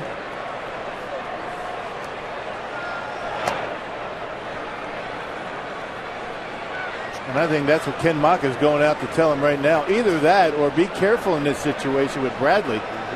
And maybe go after Aramis Ramirez. A couple of conversations might be going on right here. I mean, you hate to pitch around Milton Bradley to get to Aramis Ramirez. I mean, that you're kind of jumping out of the frying pan into the fire. Well, Ken Maka knows Milton Bradley as well as anyone. He managed him. And you could tell that Maka telling McClung to keep the ball down. Take it back to last year, moment number 5. J.J. Hardy on his bobblehead day. A walk-off base hit. The Brewers beat the Pirates in late August last year. Brewers only lost 1 game to the Pirates all year last year. I mean, that's incredible. Was it 14-1 for the Brewers? Something like that. Yeah, that's right.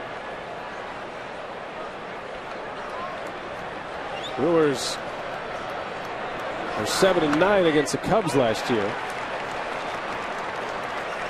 McClung does keep it down and finds the strike zone. There's now 1-2 against Bradley. And I think the Cubs only lost 2 games against the Pirates.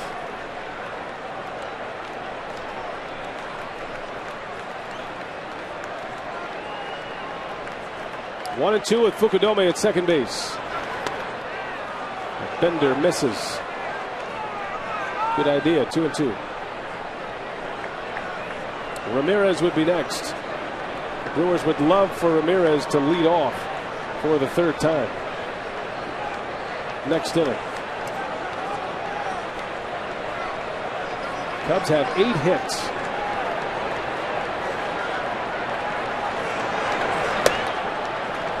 Full count.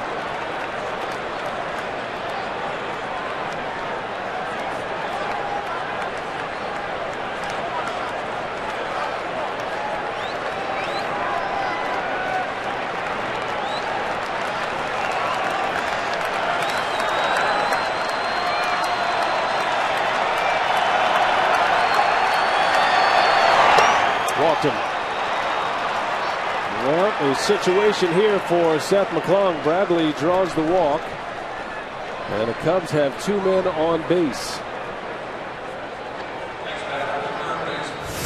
Keep counting them down. Last year, one of the great moments in the history of the ballpark. Prince Fielder walk-off home run against those same Pirates, September 23rd. Now the Brewers had to win just about every one of those games in the last week in that last homestand, and came pretty close to doing it. Ended up 5-1 in that stretch.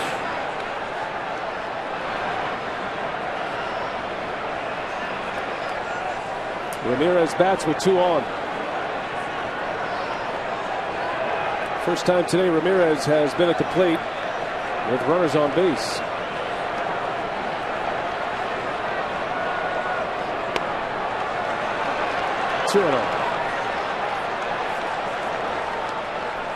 And an anxious Brewer manager, Ken Maka. McClung inherited a 2-1 Brewers lead. Coy Hill with a 2-run homer last inning with 2 outs. Has the Cubs on top. Dangerous spot here for McClung. And Ramirez takes a strike, throw him a bender. Good pitch on a 2-0 count. I don't know what's worse, walking Ramirez here or on his 2-0 count, throwing him a fastball right down the middle. He threw the wrinkle and got the strike. Gets himself back in the count. Fukudome at second, Bradley at first. And Ramirez hammers one. Oh, what a play by Weeks. And he gets the out. How about that play from Ricky Weeks? Saves a run. And it ends the inning. Spectacular play from the Brewers second baseman. Still 3-2 Cubs.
Pirates once again and keep the Brewers' playoff hopes alive. Later in that week would be a Ryan Braun home run that would get the Cubs later on. I'm sure that we're going to see that a little bit later, but a lot of dramatics at Miller Park the last week of the season.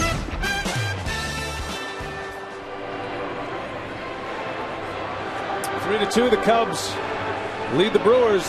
Brewers dodge a bullet. Time now for our Toyota game summary. Corey Hart with a home run with 2 outs and 2 strikes. That came back in the third inning off Harden. Milton Bradley with his first hit as a Cub, a long ball to deep right center. And then Coy Hill off Seth McClung, a 2-run home run to put the Cubs on top. And that's where we stand. Our Toyota game summary, 3-2 Chicago. In front of a crowd of 45,455. Rock, that's the second largest crowd in Miller Park history. This keeps getting better around here, doesn't it? Brewer fans in Wisconsin, continue to keep outdoing themselves year after year. We're lucky to have them. And they are hoping for a dramatic conclusion to this one. Set up for it, aren't we? You know, if I would have told you that Alfonso Soriano, Derek Lee, and Aramis Ramirez were 0 for 10 in this game, would you think the Brewers would be losing? That's a good point. Yeah, the damage has been done at the bottom of the order. Terrio with 2 hits, and Coy Hill with that big 2-run home run. Here's Aaron Heilman, the new pitcher. Harden is out after 6 innings and 10 strikeouts.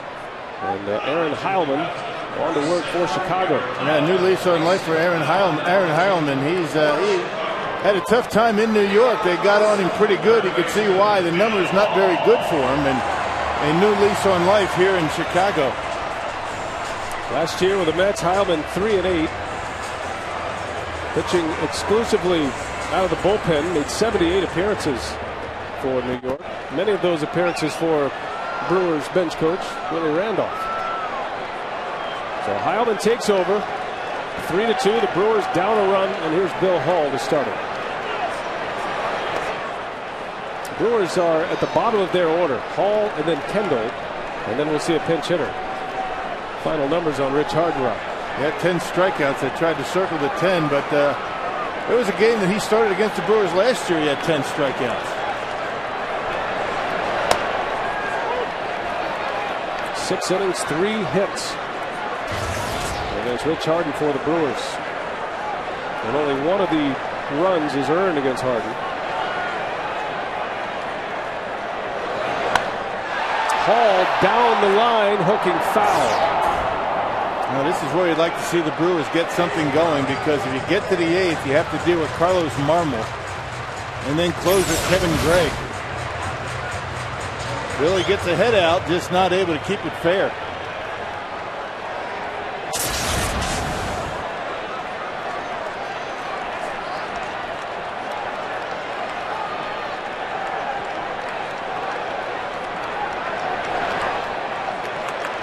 Heilman spent 6 years with the Mets before the Cubs picked him up this offseason. He's already made 2 appearances for Chicago and has not allowed a run. He has allowed 2 hits, and he's walked 2 in just an inning and 2/3.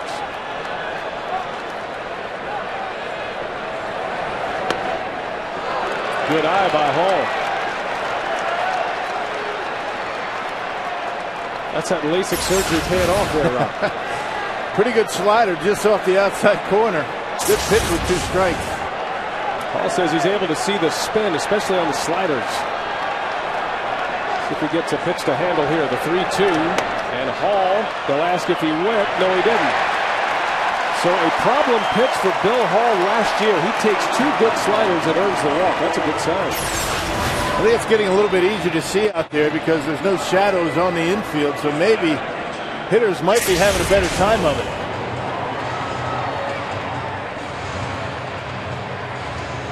The Brewers have a leadoff runner aboard. And now Jason Kendall.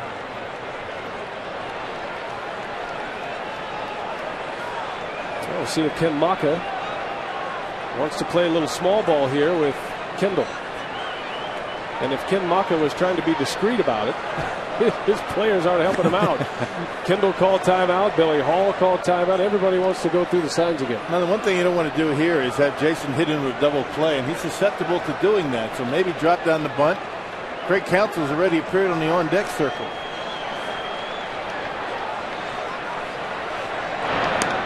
You know, when Heileman's on, he gets a lot of ground balls. He's got a good sinker, and we've already seen that slider.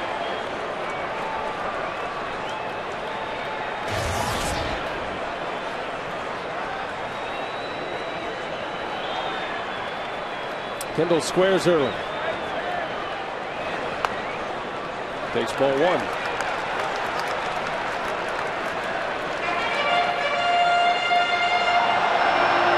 Three to 2 Cubs. They took the lead on a Coy Hill home run in the 6th inning. A 2-run homer. Braden Looper started for the Crew in 5 innings, just 1 run allowed. Harden goes 6. 2 runs, 1 earned. And now it's Heilman. By the way, those 10 strikeouts for Rich Harden, just 1 off a career high. Career high is 11. He's done that twice.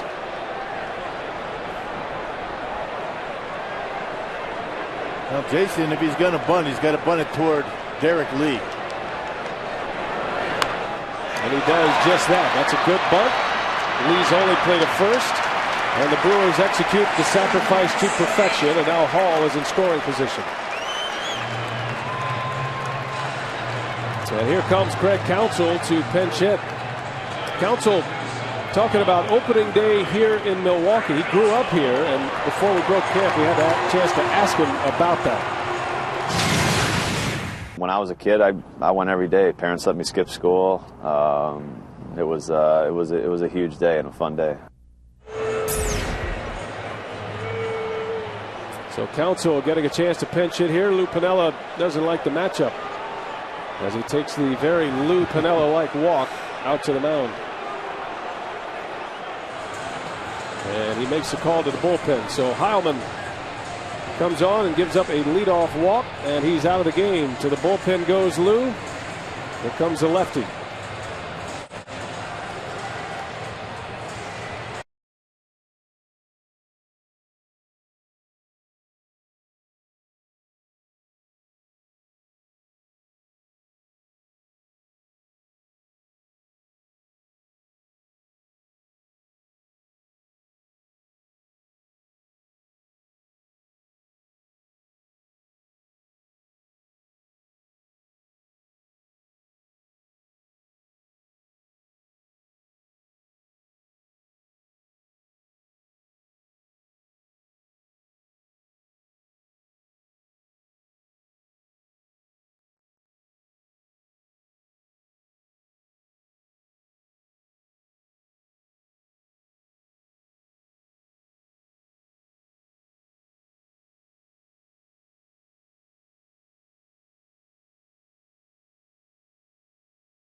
Hart, the double play that ended the game. CC Sabathia went the distance against the Cubs. And just a few moments later, it was about a half an hour after that, the Mets lost to the Florida Marlins. And the Brewers, after watching the result of that game on television, celebrating in the clubhouse. And that's moment number 2 as Milwaukee celebrated their first postseason berth in 26 years. That is definitely a moment that I will never ever forget in my baseball career, whether as a player or in the booth. Neil Kotz, a lot of work last year, 50 games, a .429 earned run average. The left-handed specialist out of Lou Pinella's bullpen. And Maka will stick with Counsell in this spot. Maka has some right-handers at his disposal, but Counsell is the one who stays as the Brewers try to tie it up. Hall with great speed at second should score on a base hit. Counsell fouls one off. Counsell doesn't get too many at-bats during the regular season against lefties. I guess you don't want to burn through too much of your bench at one point. It's still only the 7th inning. Although you're going to have to deal with Marmol and Kevin Gregg, the closer. And Maka still has Brad Nelson, left-handed hitter, on the bench, and Chris Duffy. Counsell hit by a pitch. So Craig Counsell hit by the left-hander, and that burns Lou Piniella. 2 on for the Brewers now. The go-ahead run is aboard. And that'll be it for Neil Kotz, right on the elbow. Gets him. That's a break. Now a couple of men on. Go-ahead run at first base. Here comes Lou.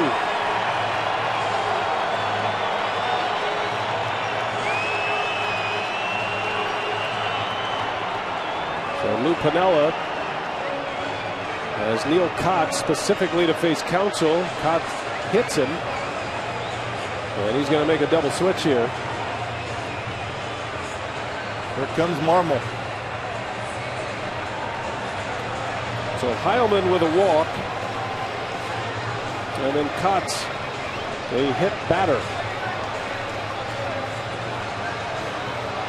Hey fans, come on out to Miller Park as the Brewers take on the Reds April 13th through the 15th and get half-price Lowe's level tickets. Call 414-902-4000 or go to Brewers.com.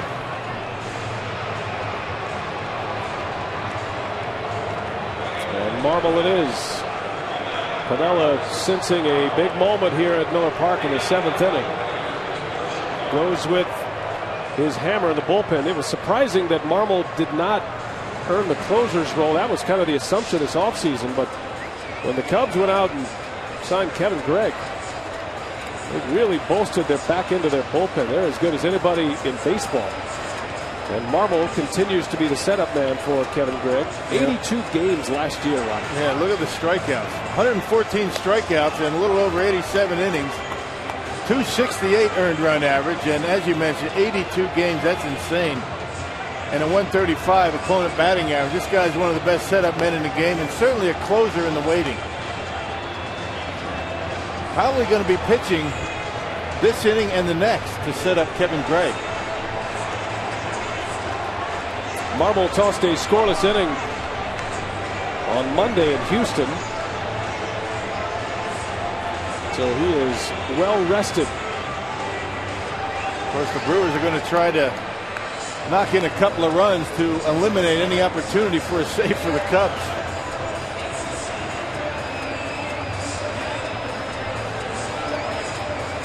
Brewers have 2 men on as Marmol warms it up in the 7th. Ricky Weeks is doing some damage with his glove today. Weeks made a terrific play to rob Ramirez of a base hit. He saved a run in the 7th inning. How about this play on Jimmy John's delivery of the game? Would have scored 1 and maybe set up an opportunity for a lot more for the Cubs. And that play by Ricky Weeks, the reason why the Brewers are only down by 1. Ricky's made a couple of nice plays at second today. He started a double play on a hot smash from Fontenot back in the 2nd. Now he's looking to do some damage with his bat against one of the game's best in Carlos Marmol. Weeks is 0 for 3 with 2 strikeouts today. Throws hard and has a wicked slider.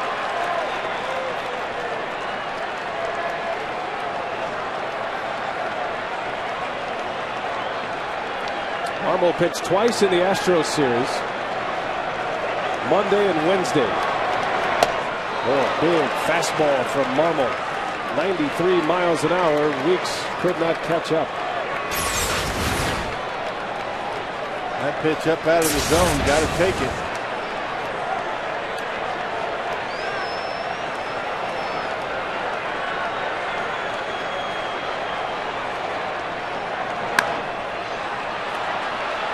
Ball and 2 strikes.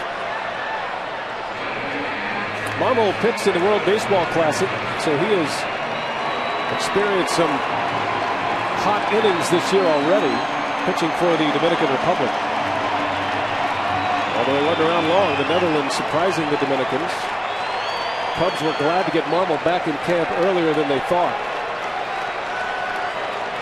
Ball and 2 strikes, 2 on for the Brewers. They trail by a run. And Weeks lines one, it's caught. The runners hold their ground to stay out of a double play. Bad break for the Brewers. A line shot right at Fontenot for out number 2. Bad break, but a good break too, because Fontenot had an easy play on Billy Hall at second base. Ryan Terrio jumping up and down, waving his hands. Billy Hall about halfway to third base. Check it out. There goes Billy. And if Fontenot turns around and throws to second, the inning's over.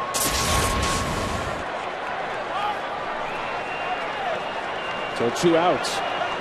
And it's Corey Hart who homered in this game. Fastball strike.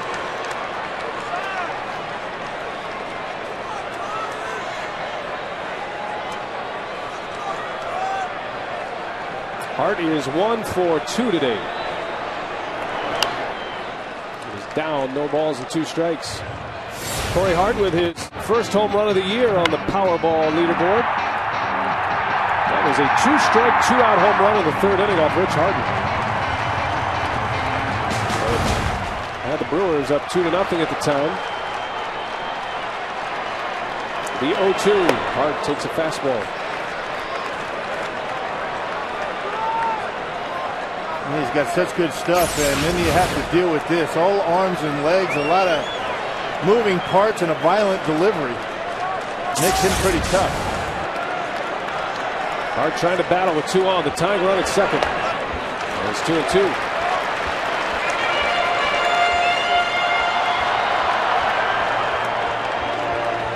Marmol last year made the All-Star team as a reliever, a non-closer. You don't see that very often. Rare, yep. That's how good he is. And he deserved it. Big part of their success a year ago. Here's the 2-2, and Hart spoils 1 foul. Man, that's a good piece of hitting right there by Corey. It's not often that you get excited about a foul ball, but that slider was in a perfect spot. Corey with 2 strikes having to protect the plate. Got a piece of it.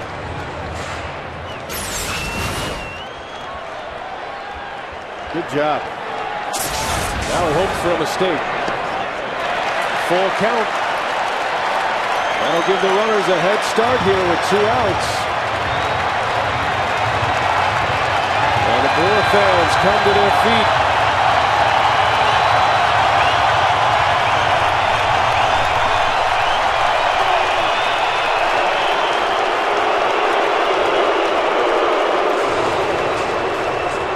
Coy Hill wants to know exactly what Marmol wants to throw here. Probably going to be a slider. I mean, that's his out pitch. That's a very good pitch, and a lot of times he'll get hitters to swing at it, even if it's not a strike.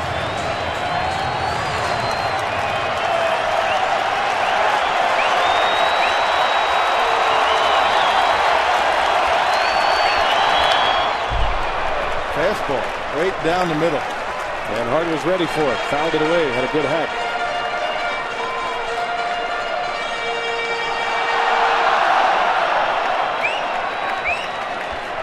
You wouldn't expect anything less from a Brewers-Cubs ball game. A tight one here at Miller Park. 3-2. Tying run at second.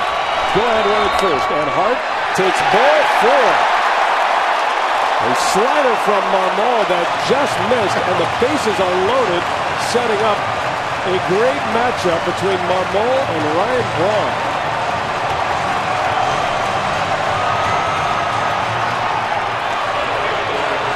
Wendy's at the plate. Braun singled in a run in the first inning. It's 1 for 3.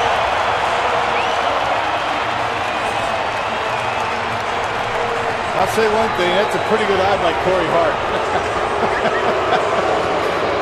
The only reason he took it is because it fooled him.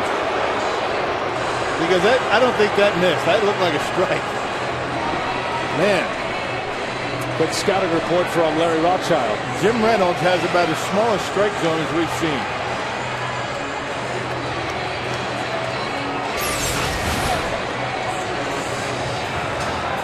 I guess it was high.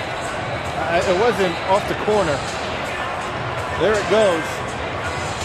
It did look a little high. It looked like Coy Hill wanted it for a strike. Well, Jim Reynolds breaks it up. The Brewers have the bases loaded with 2 outs. And a matchup of all-stars here. Braun and Marmol. Braun has never had a hit against Carlos Marmol. 0 for 5, couple of strikeouts.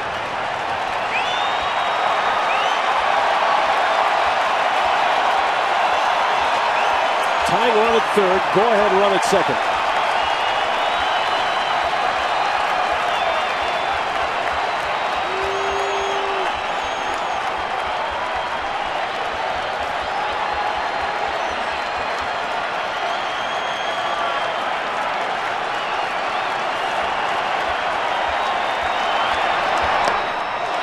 Big cut, power on power right there, and Braun comes up empty. 95 right down the middle.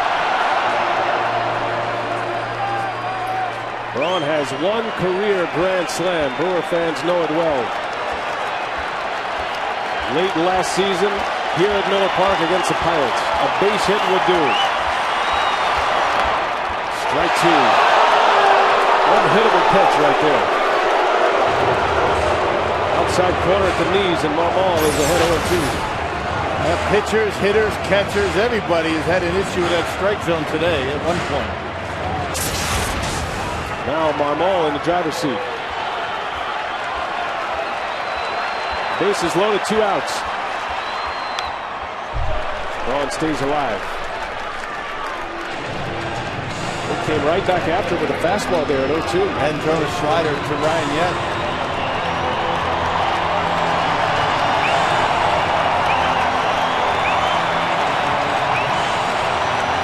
The fear with Ryan Braun as a pitcher is a hanging slider because his balance is so good. He hits hanging sliders out of the ballpark.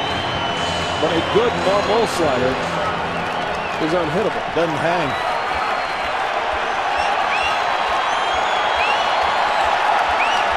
Again with the 0-2. Breaking ball in the air to right. Bradley makes the catch, and Marmol strands the bases loaded. Still 3-2 Cubs. We head to the 8th.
That's not bad. That's not a bad idea. Now you force Lou Pennell to make a move and get arguably his best pitcher out of the ball game. His best relief pitcher anyway, right on the toe. It might have been a break that had hit him. Oof. Because had that ball not hit him, it might have gone to the screen. That's a good point. Well, that'll force Pinnella's hand. So the Cubs manager brings Marmol back, and he is going to go to the bench here. Aaron Miles will pinch hit. And Ken Maka wants to talk it over with Todd Coffey. Now they just want to get a little bit of an idea what they want to do in the event of a squeeze. I mean, Aaron Miles, a perfect guy at the plate to put a squeeze down. He got a pretty good base runner at third base. Looks as though Jason Kendall and Ken Maka doing most of the talking in that conversation. For Todd Coffey, you want to try and bury that sinker away to get Miles to roll over on it and ground into a double play. Miles, off-season acquisition for the Cubs. Coming over from the Cardinals.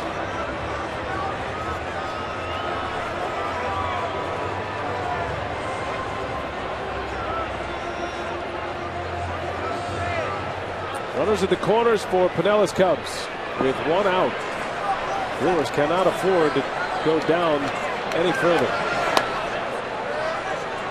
Miles runs well. He's a tough guy to double up if you're thinking about a double play scenario here. And he gets an extra step out of the box as a left-hander.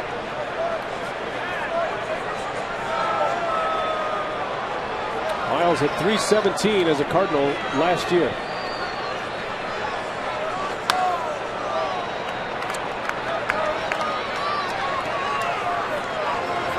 One thing you don't want to do to a guy like Aaron Miles, who's a slap hitter, is leave the ball up. That's where they want it.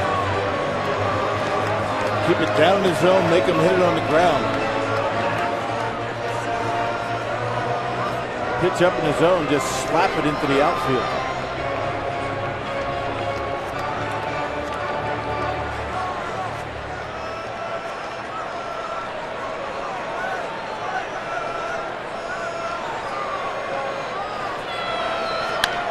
On the ground, here's Hardy to Weeks. Got to hurry. Weeks throwing. Time! A double play. A good turn by Weeks at the bag, and the Brewers get out of the mess. 6-4-3 double play. Brewers still down a run. Fielder leads off.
The bargain, a nice easy turn. Look at Ricky Weeks, nice and free and easy, not trying to throw the baseball too hard over to Prince, and still able to get Aaron Miles easily at first base.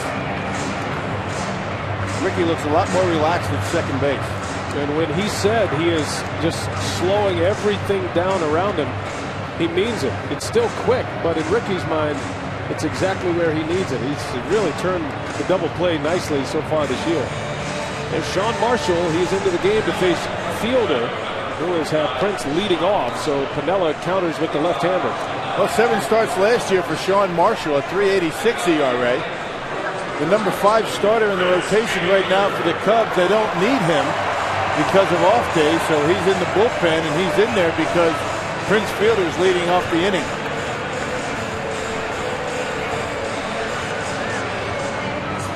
It'll be Fielder, Hardy, and then Cameron. Piniella has Vizcaíno ready in the bullpen as well. Because of the 3 off days in the first 3 weeks of the season for the Cubs, it offers Lou Piniella an extra left-hander in the bullpen and Sean Marshall. So he comes into a hot spot here in the 8th. The Brewers trail by a run. And the Crew's big slugger to lead off. A couple of hits against Marshall in his career.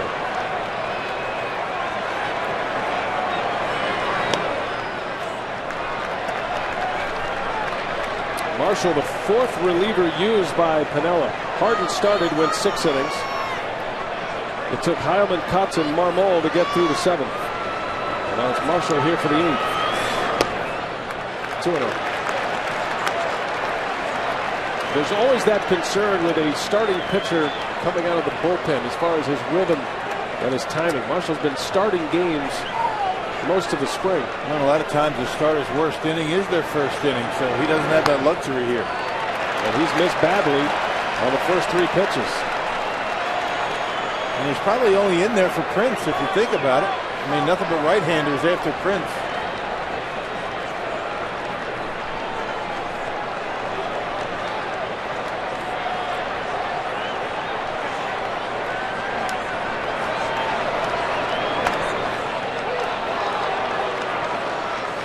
Fielder had a 2-hit game on opening day on Tuesday against the Giants. He was on base 3 times. He has not had a hit since.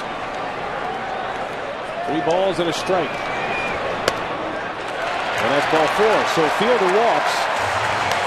A tight zone continues to be a story. The Brewers have a leadoff runner aboard here for J.J. Hardy. And here comes Piniella going back to the bullpen.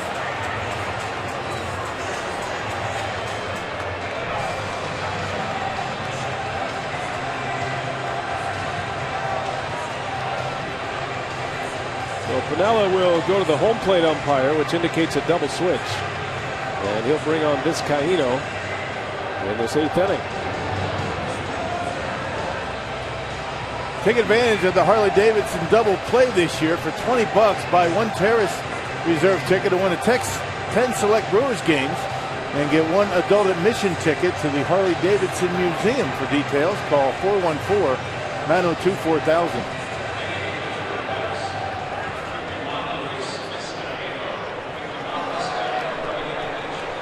Now the home opener here today. Cubs are in town over the weekend. Hope everybody has a great Easter weekend. And then the Reds will be here on Monday. A reminder, we're on WMLW tomorrow. Now Miller Lite, what's on tap. Sunday is a night game, primetime national televised game. So we'll watch that one. And then the Reds will be here Monday through Wednesday, and we're back on WMLW on Monday. The Reds will send up Edson Volquez against the Brewers. 6-game homestand, the opening homestand of the year. Tomorrow, the Cubs and the Brewers in Game 2 of the series. It's Carlos Zambrano against Dave Bush. Bush making his season debut as a starter. He did pitch out of the bullpen last Tuesday. Zambrano will make his 2nd start of the season. He looked impressive in the opener against the Astros. He's back on Monday. Lou Piniella and his bench coach Alan Trammell, they've made a number of calls to the bullpen. And now it's Luis Vizcaíno on to face J.J. Hardy. Now Vizcaíno, the former Brewer, he's been around a lot of different teams throughout his career. Last season, 43 games, a 5.28 ERA.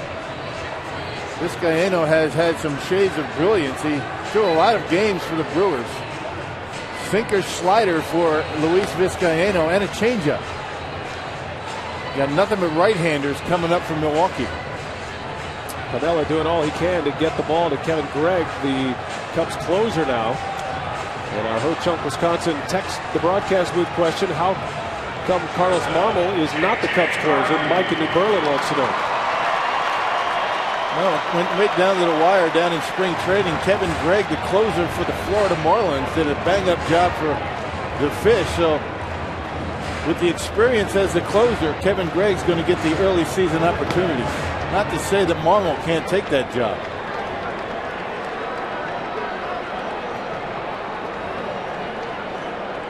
Gregg has a save this year and loosening in the bullpen. Here's Hardy.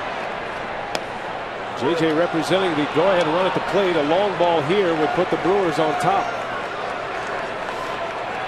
Hardy is 0 for 3 and 1 for 16 to start the year. His first hit came yesterday in San Francisco.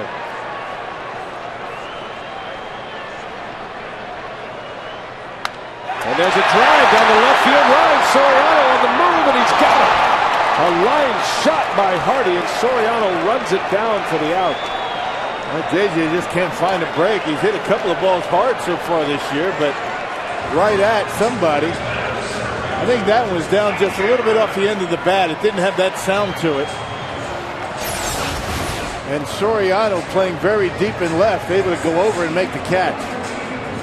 Didn't have that far to go. You can see what Soriano is looking into. With the setting sun shining through the glass panels. The first out of the inning. Hardy lines out, and now it's Mike Cameron.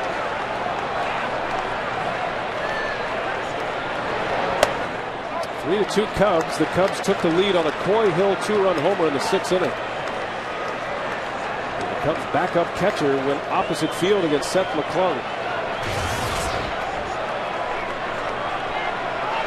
Cameron lined out his last time up. Hit one sharply to right. Sent Bradley to the track. There's a little half swing pop up. Lee gives chase, and that one's in the seats.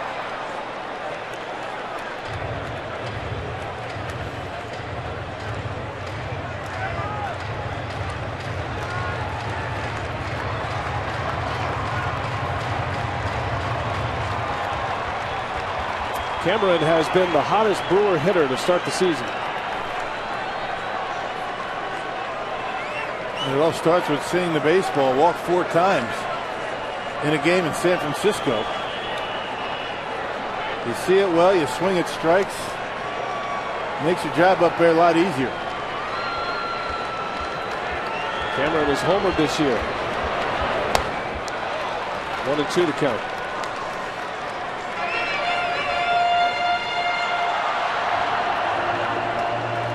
Cameron has 4 hits and 6 walks on the young season already, and he's reached base safely 10 times in his first 16 tries. Brewers need him aboard here. Billy Hall would be next. Tying run is aboard, and Cameron takes the ball. 2-2.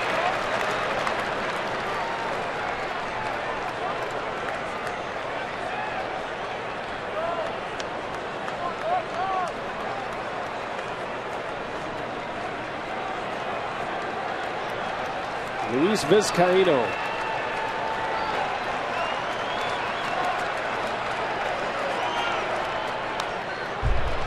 Two and two, the count remains. Yeah, that's the pitch that he likes to use with 2 strikes. He's got a pretty good slider, but when he gets underneath, it'll hang. Had some home run problems latter stages of his time with the Brewers. When he gets on top of it, it's a pretty good pitch. But he wants to get you out with the slider.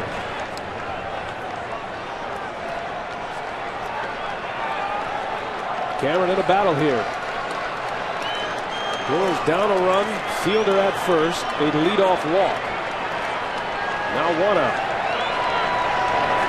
Cameron chops one back to the mound. Vizcaíno drops it. Boy, he had a double play right in his sights. If he gets that cleanly, the Cubs have a chance to turn a double play to win the inning. Instead, it's a ground out for Cameron, advancing fielder to second base. And he tried to throw it before he had it in the glove. There's that slider. It was right down the middle of the play, but it was the speed that fooled Mike. And as you mentioned, if he catches that ball cleanly and takes his time, he's got a double play. And Piniella will make another change. So back to the bullpen, and this time he goes to his closer. Kevin Gregg is on to pitch. And he'll face Bill Hall. I want to remind you, you can follow Fox Sports Wisconsin on Facebook and Twitter this year. Add us now, and you'll be the first to know about upcoming features and events with your favorite hometown teams. And you'll receive exclusive sports updates throughout the day. Facebook and Twitter on the Fox Sports Wisconsin Reel this season.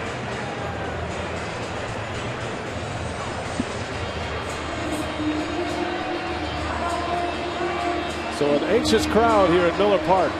Piniella makes another pitching change. And the seventh pitcher of the game comes on. It's Pinella's closer, Kevin Gregg.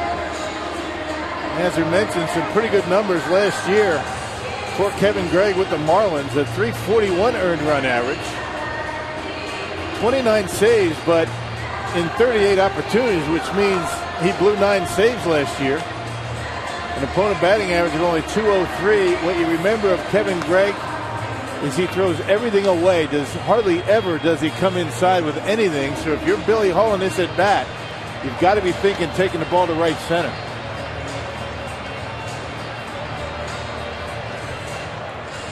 Well, Bill Hall will get the chance against Gregg.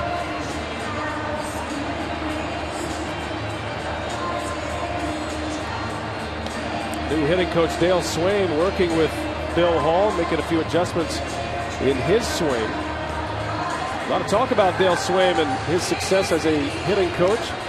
Players really responding well to Dale Swain, the Brewers interim manager last year. Matter of fact, Craig Counsell had this to say about Dale and his ability as a hitting coach. Dale's pretty blunt, which is a really good quality for a lot of us. You know, too often I think in the big leagues people tell you what you want to hear instead of telling you the truth. And I think Dale doesn't sugarcoat anything. And Dale talking to Bill Hall about making sure that he sees good pitches. Don't get out of your element. Don't swing at pitches out of your hot spot, especially early in a count. Operative word see. See first, then react. Don't anticipate or guess. It's one thing to try to get deep in a count. It's another thing to let hittable pitches go by. Gregg starts Hall with a breaking ball. Fielder, the tying run at second. Quickly 0-2. That's what Gregg does. He just pounds the strike zone. Pounds the outer half of the strike zone to both righties and lefties.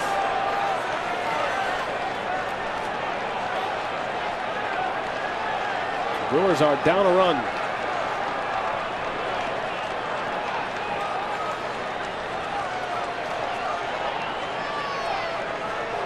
Gregg had 29 saves last year for the Marlins, 32 the year before.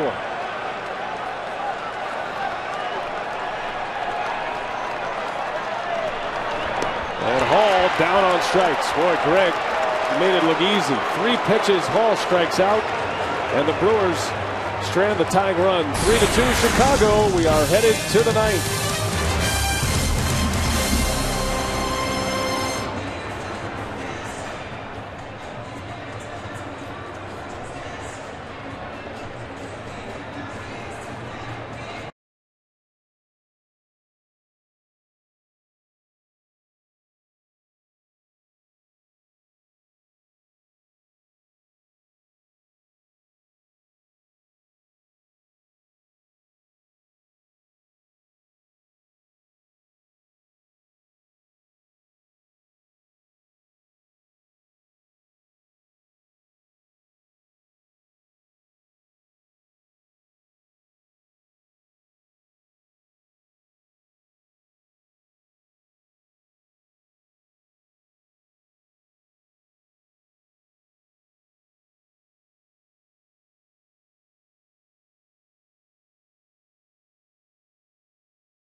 We go here in Miller Park, and the Cubs still lead the Brewers by a run. Throughout today's game, we've shown you the various new amenities and upgrades made to Miller Park, from the Harley-Davidson deck to the remodeled suites upstairs. Even the organ was replaced. BA and Rock, you got to get the tunes right at the old ball yard, and the Brewers did just that by getting a state-of-the-art organ to get the fans revved up in the baseball spirit, and they've been able to do that. I've been enjoying it today, and I'm pretty sure the fans have as well, guys. Need to hear some rally music out of that organ for the bottom of the ninth. The Brewers are trailing here. Carlos Villanueva on to pitch.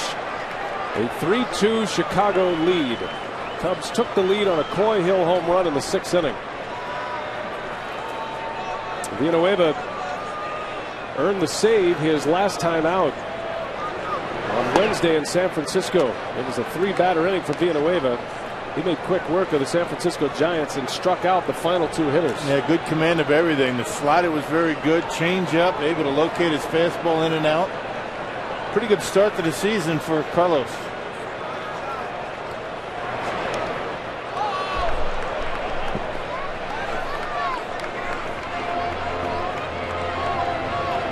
Soriano batting for the 5th time. Soriano, Fukudome, and Derek Lee. Thought Piniella, as he went to the home plate umpire a couple of times, was initiating a double switch, but that's not the case. I want to mislead you there. Not sure why Piniella wanted the home plate umpire to make the call to the bullpen, but that was his choice. Maybe he just didn't want to go all the way out to the mound. Maybe not. Maybe just, can you just wave him in? That's a good point. I can't think of any other reason. You just don't see managers do that unless they make a double switch. Pinella's done it twice. Lose something else, isn't he? It's like, Jim, you're halfway there anyway. Go ahead and make the call. Yeah, you want to go tell the pitcher this? Soriano breaks his bat. And Billy Hall takes care of him. 1 man gone in the 9th.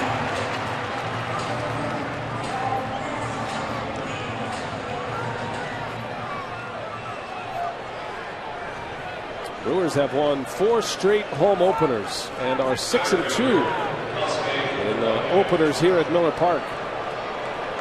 They'd like to keep that streak alive. It's going to take a dramatic comeback win here today to do it. Kosuke Fukudome for the Cubs. He's had 2 hits. 2 for 4 today. He doubled his last time up. There's a good changeup by Carlos. That's the one that he was throwing in San Francisco. 82 miles an hour right on the outside corner to that left-handed hitter. Good pitch.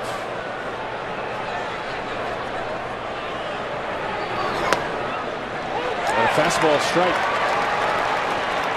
It's going to be interesting to watch Fukudome throughout the year. He played in the World Baseball Classic with Team Japan. You know how early they get started to prepare for that tournament. And there's many that thought Fukudome just ran out of gas last year. Villanueva spikes one. You know, most big league players don't really get it cranked up until really February, and then games start. You start dialing it up towards the beginning of the season. Fukudome's been at it hard since January. And the Japanese baseball program has a reputation of being very disciplined, and they work hard. I mean, they grind. I'll ask if he went. Yes, he did, says Bill Welke. Fukudome unable to check his swing. It's about as much expression as you'll ever get from Fukudome. And it's out number 2. Yes, he did.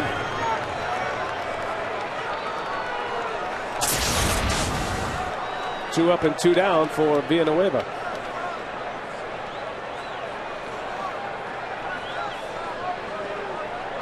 Here's Derek Lee. And Lee skies one. Playable for Duffy. So that's the inning. Last call for the Brewers as we head to the bottom of the 9th. Craig Cashon and Davey Nelson. How about some rally words for us?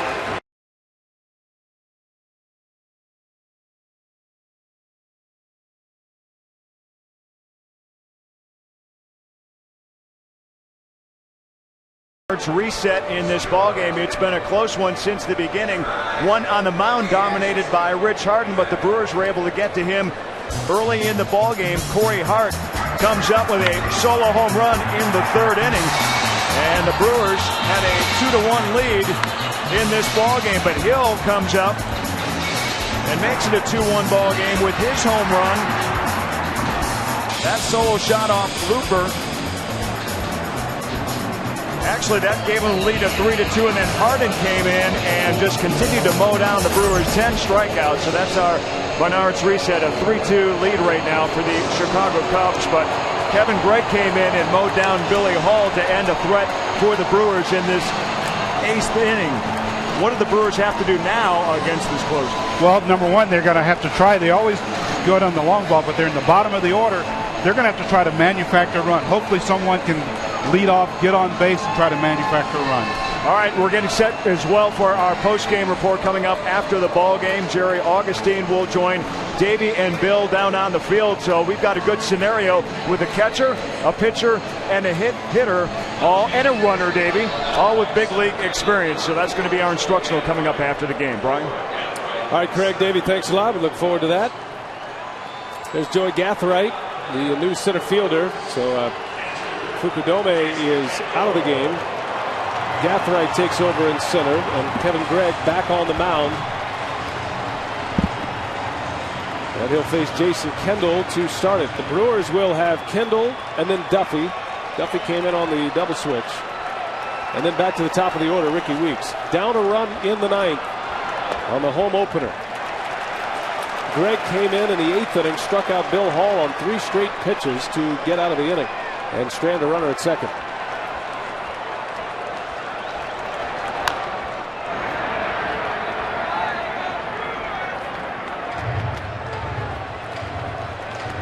Kendall today is 0 for 1. He struck out in the 2nd. He was walked intentionally in the 4th inning. And then he laid down a perfect sacrifice bunt his last time up.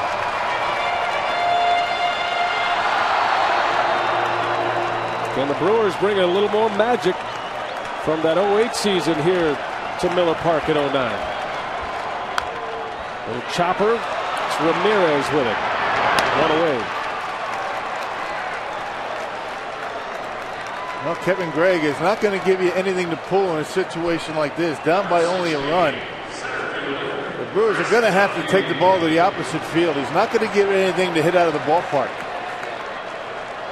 Subscribes to that Raleigh Fingers theory. He's going to make you beat him with 3 base hits and not one mistake inside. Here's Chris Duffy making his Miller Park debut in a Brewers uniform. Duffy has some pop in his bat as well.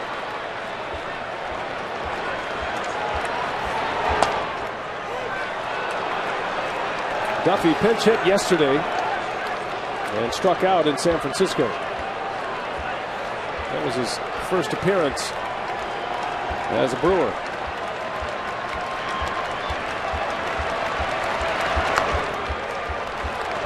Two and one.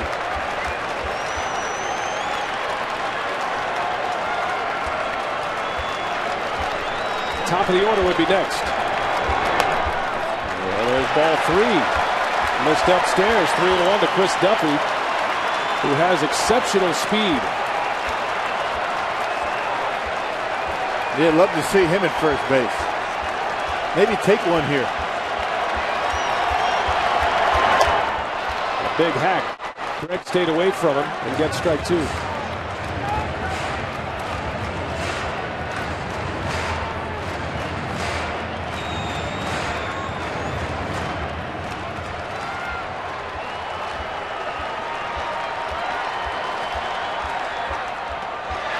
Duffy draws the walk. Gregg sends one to the dirt.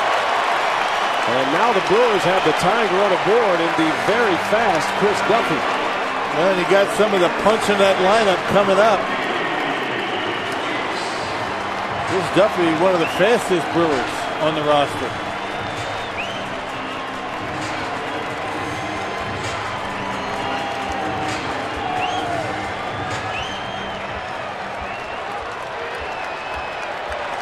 to the top of the order here, Ricky Weeks.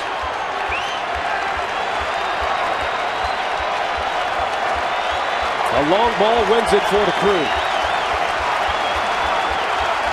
The Cubs outfield is very deep as Weeks takes one inside.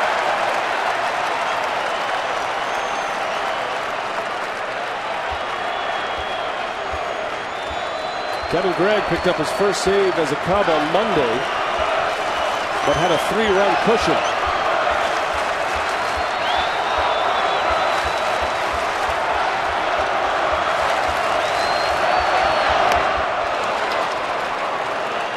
One and one.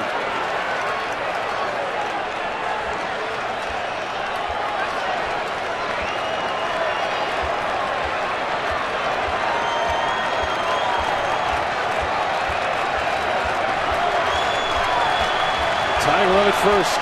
Corey Hart would be next.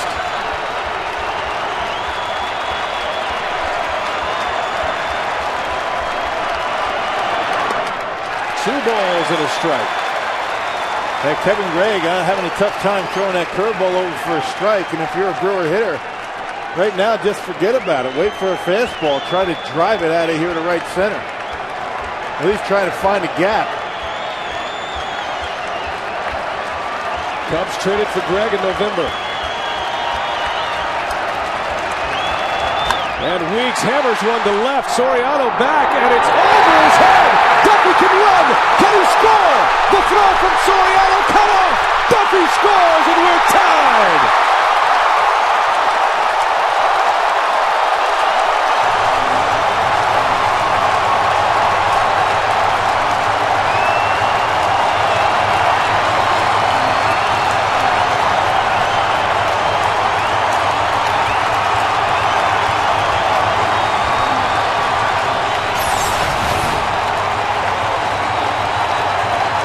Well, he got the fastball, didn't have to worry about the breaking ball, and another misplay by Alfonso Soriano in left. Somewhat surprised that he's even out there. And because of that, Chris Duffy with tremendous speed able to score standing up, and now the Brewers have the winning run at second base. Check out Ricky. Emotion pouring out of him. The normally reserved Ricky Weeks. He ties it up with a bolt to left field, a double. And now Hart takes a ball. Just can't throw that curveball over for a strike. I mean, you got to know that going up there. Forget about it until he throws it for a strike. Hart has homered today. Well, hard to believe Duffy able to score from first on a base hit to left when the Cubs outfielders are playing deep specifically to prevent that situation. Just a bad read by Alfonso Soriano. Didn't get back. He froze on it. And doesn't have enough arm to get it in quickly enough to keep the run from scoring. 2 balls and a strike on Hart. So a blown save for Gregg.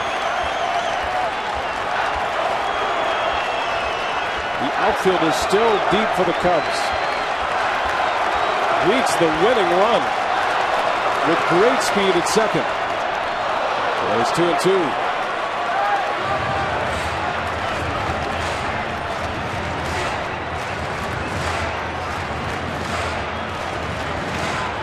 Ryan Braun will be next. 1 man out. The Brewers have tied it at 3 in the 9th inning. Looking for a walk-off winner on opening day here at Miller Park. That one gets away. Weeks is on his way to third. Hill's throw is late. And Weeks to third base. A risky move by the Brewers second baseman.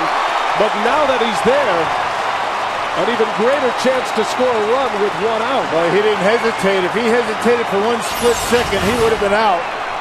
Ball doesn't get away from Hill very far. Wasn't able to get much on the throw, but Ricky into third base. Now, Cubs have to bring everything in with 1 out. Like great base running by Ricky. That changes the entire complexion of the defense. The infield end. The outfielders have to cheat in. The winning run at third with 1 out. And Hart takes ball 4.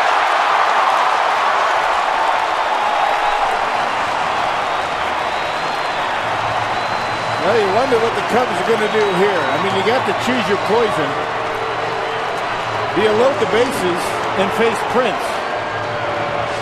That's one option. Set up a force play at home plate.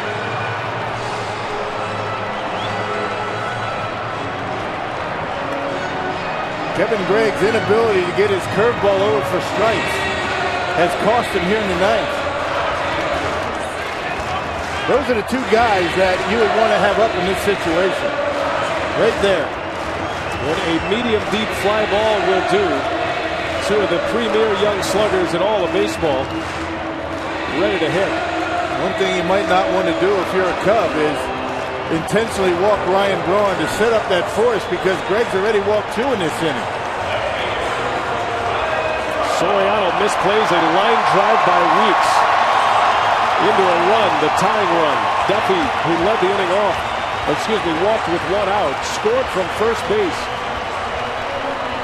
on Weeks' double. Now Ricky's at third, and here's Ryan Braun to try to keep the magic going here at Miller Park. The Cubs have been attacking Ryan with fastballs all day today.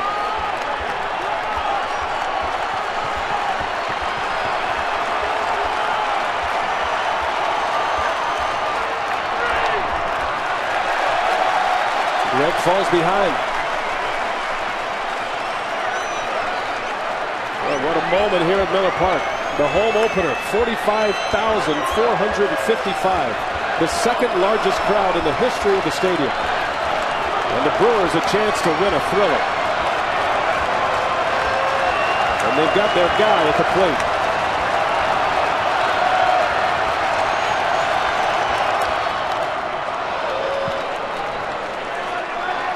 They went with a curveball on a 1-0 count. Ryan Braun sitting dead red. Gregg did not want to give him a fastball in that situation.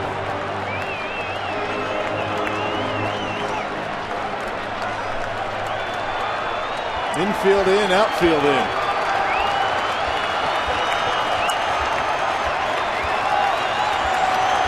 Winning run at third.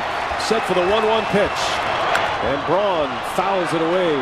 Got that one by him. And it's 1-2. Well, you couldn't ask for two faster guys on the bases for the Brewers.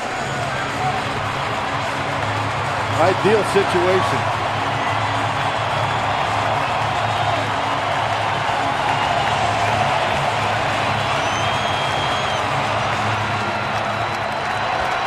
Two walks and a double in this inning.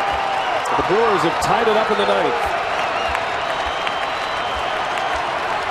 Braun at least trying to hit one to the outfield, medium depth. It won't have to be that deep to score Weeks.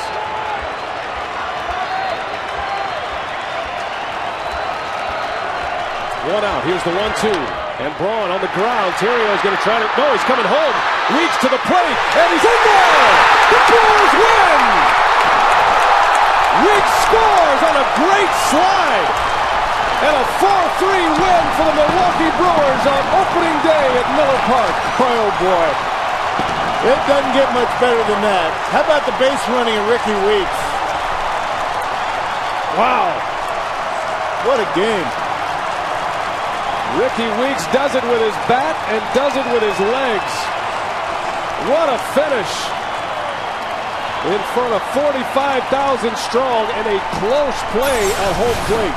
Well, Terrio knew he wasn't going to get Ryan Braun on a double play.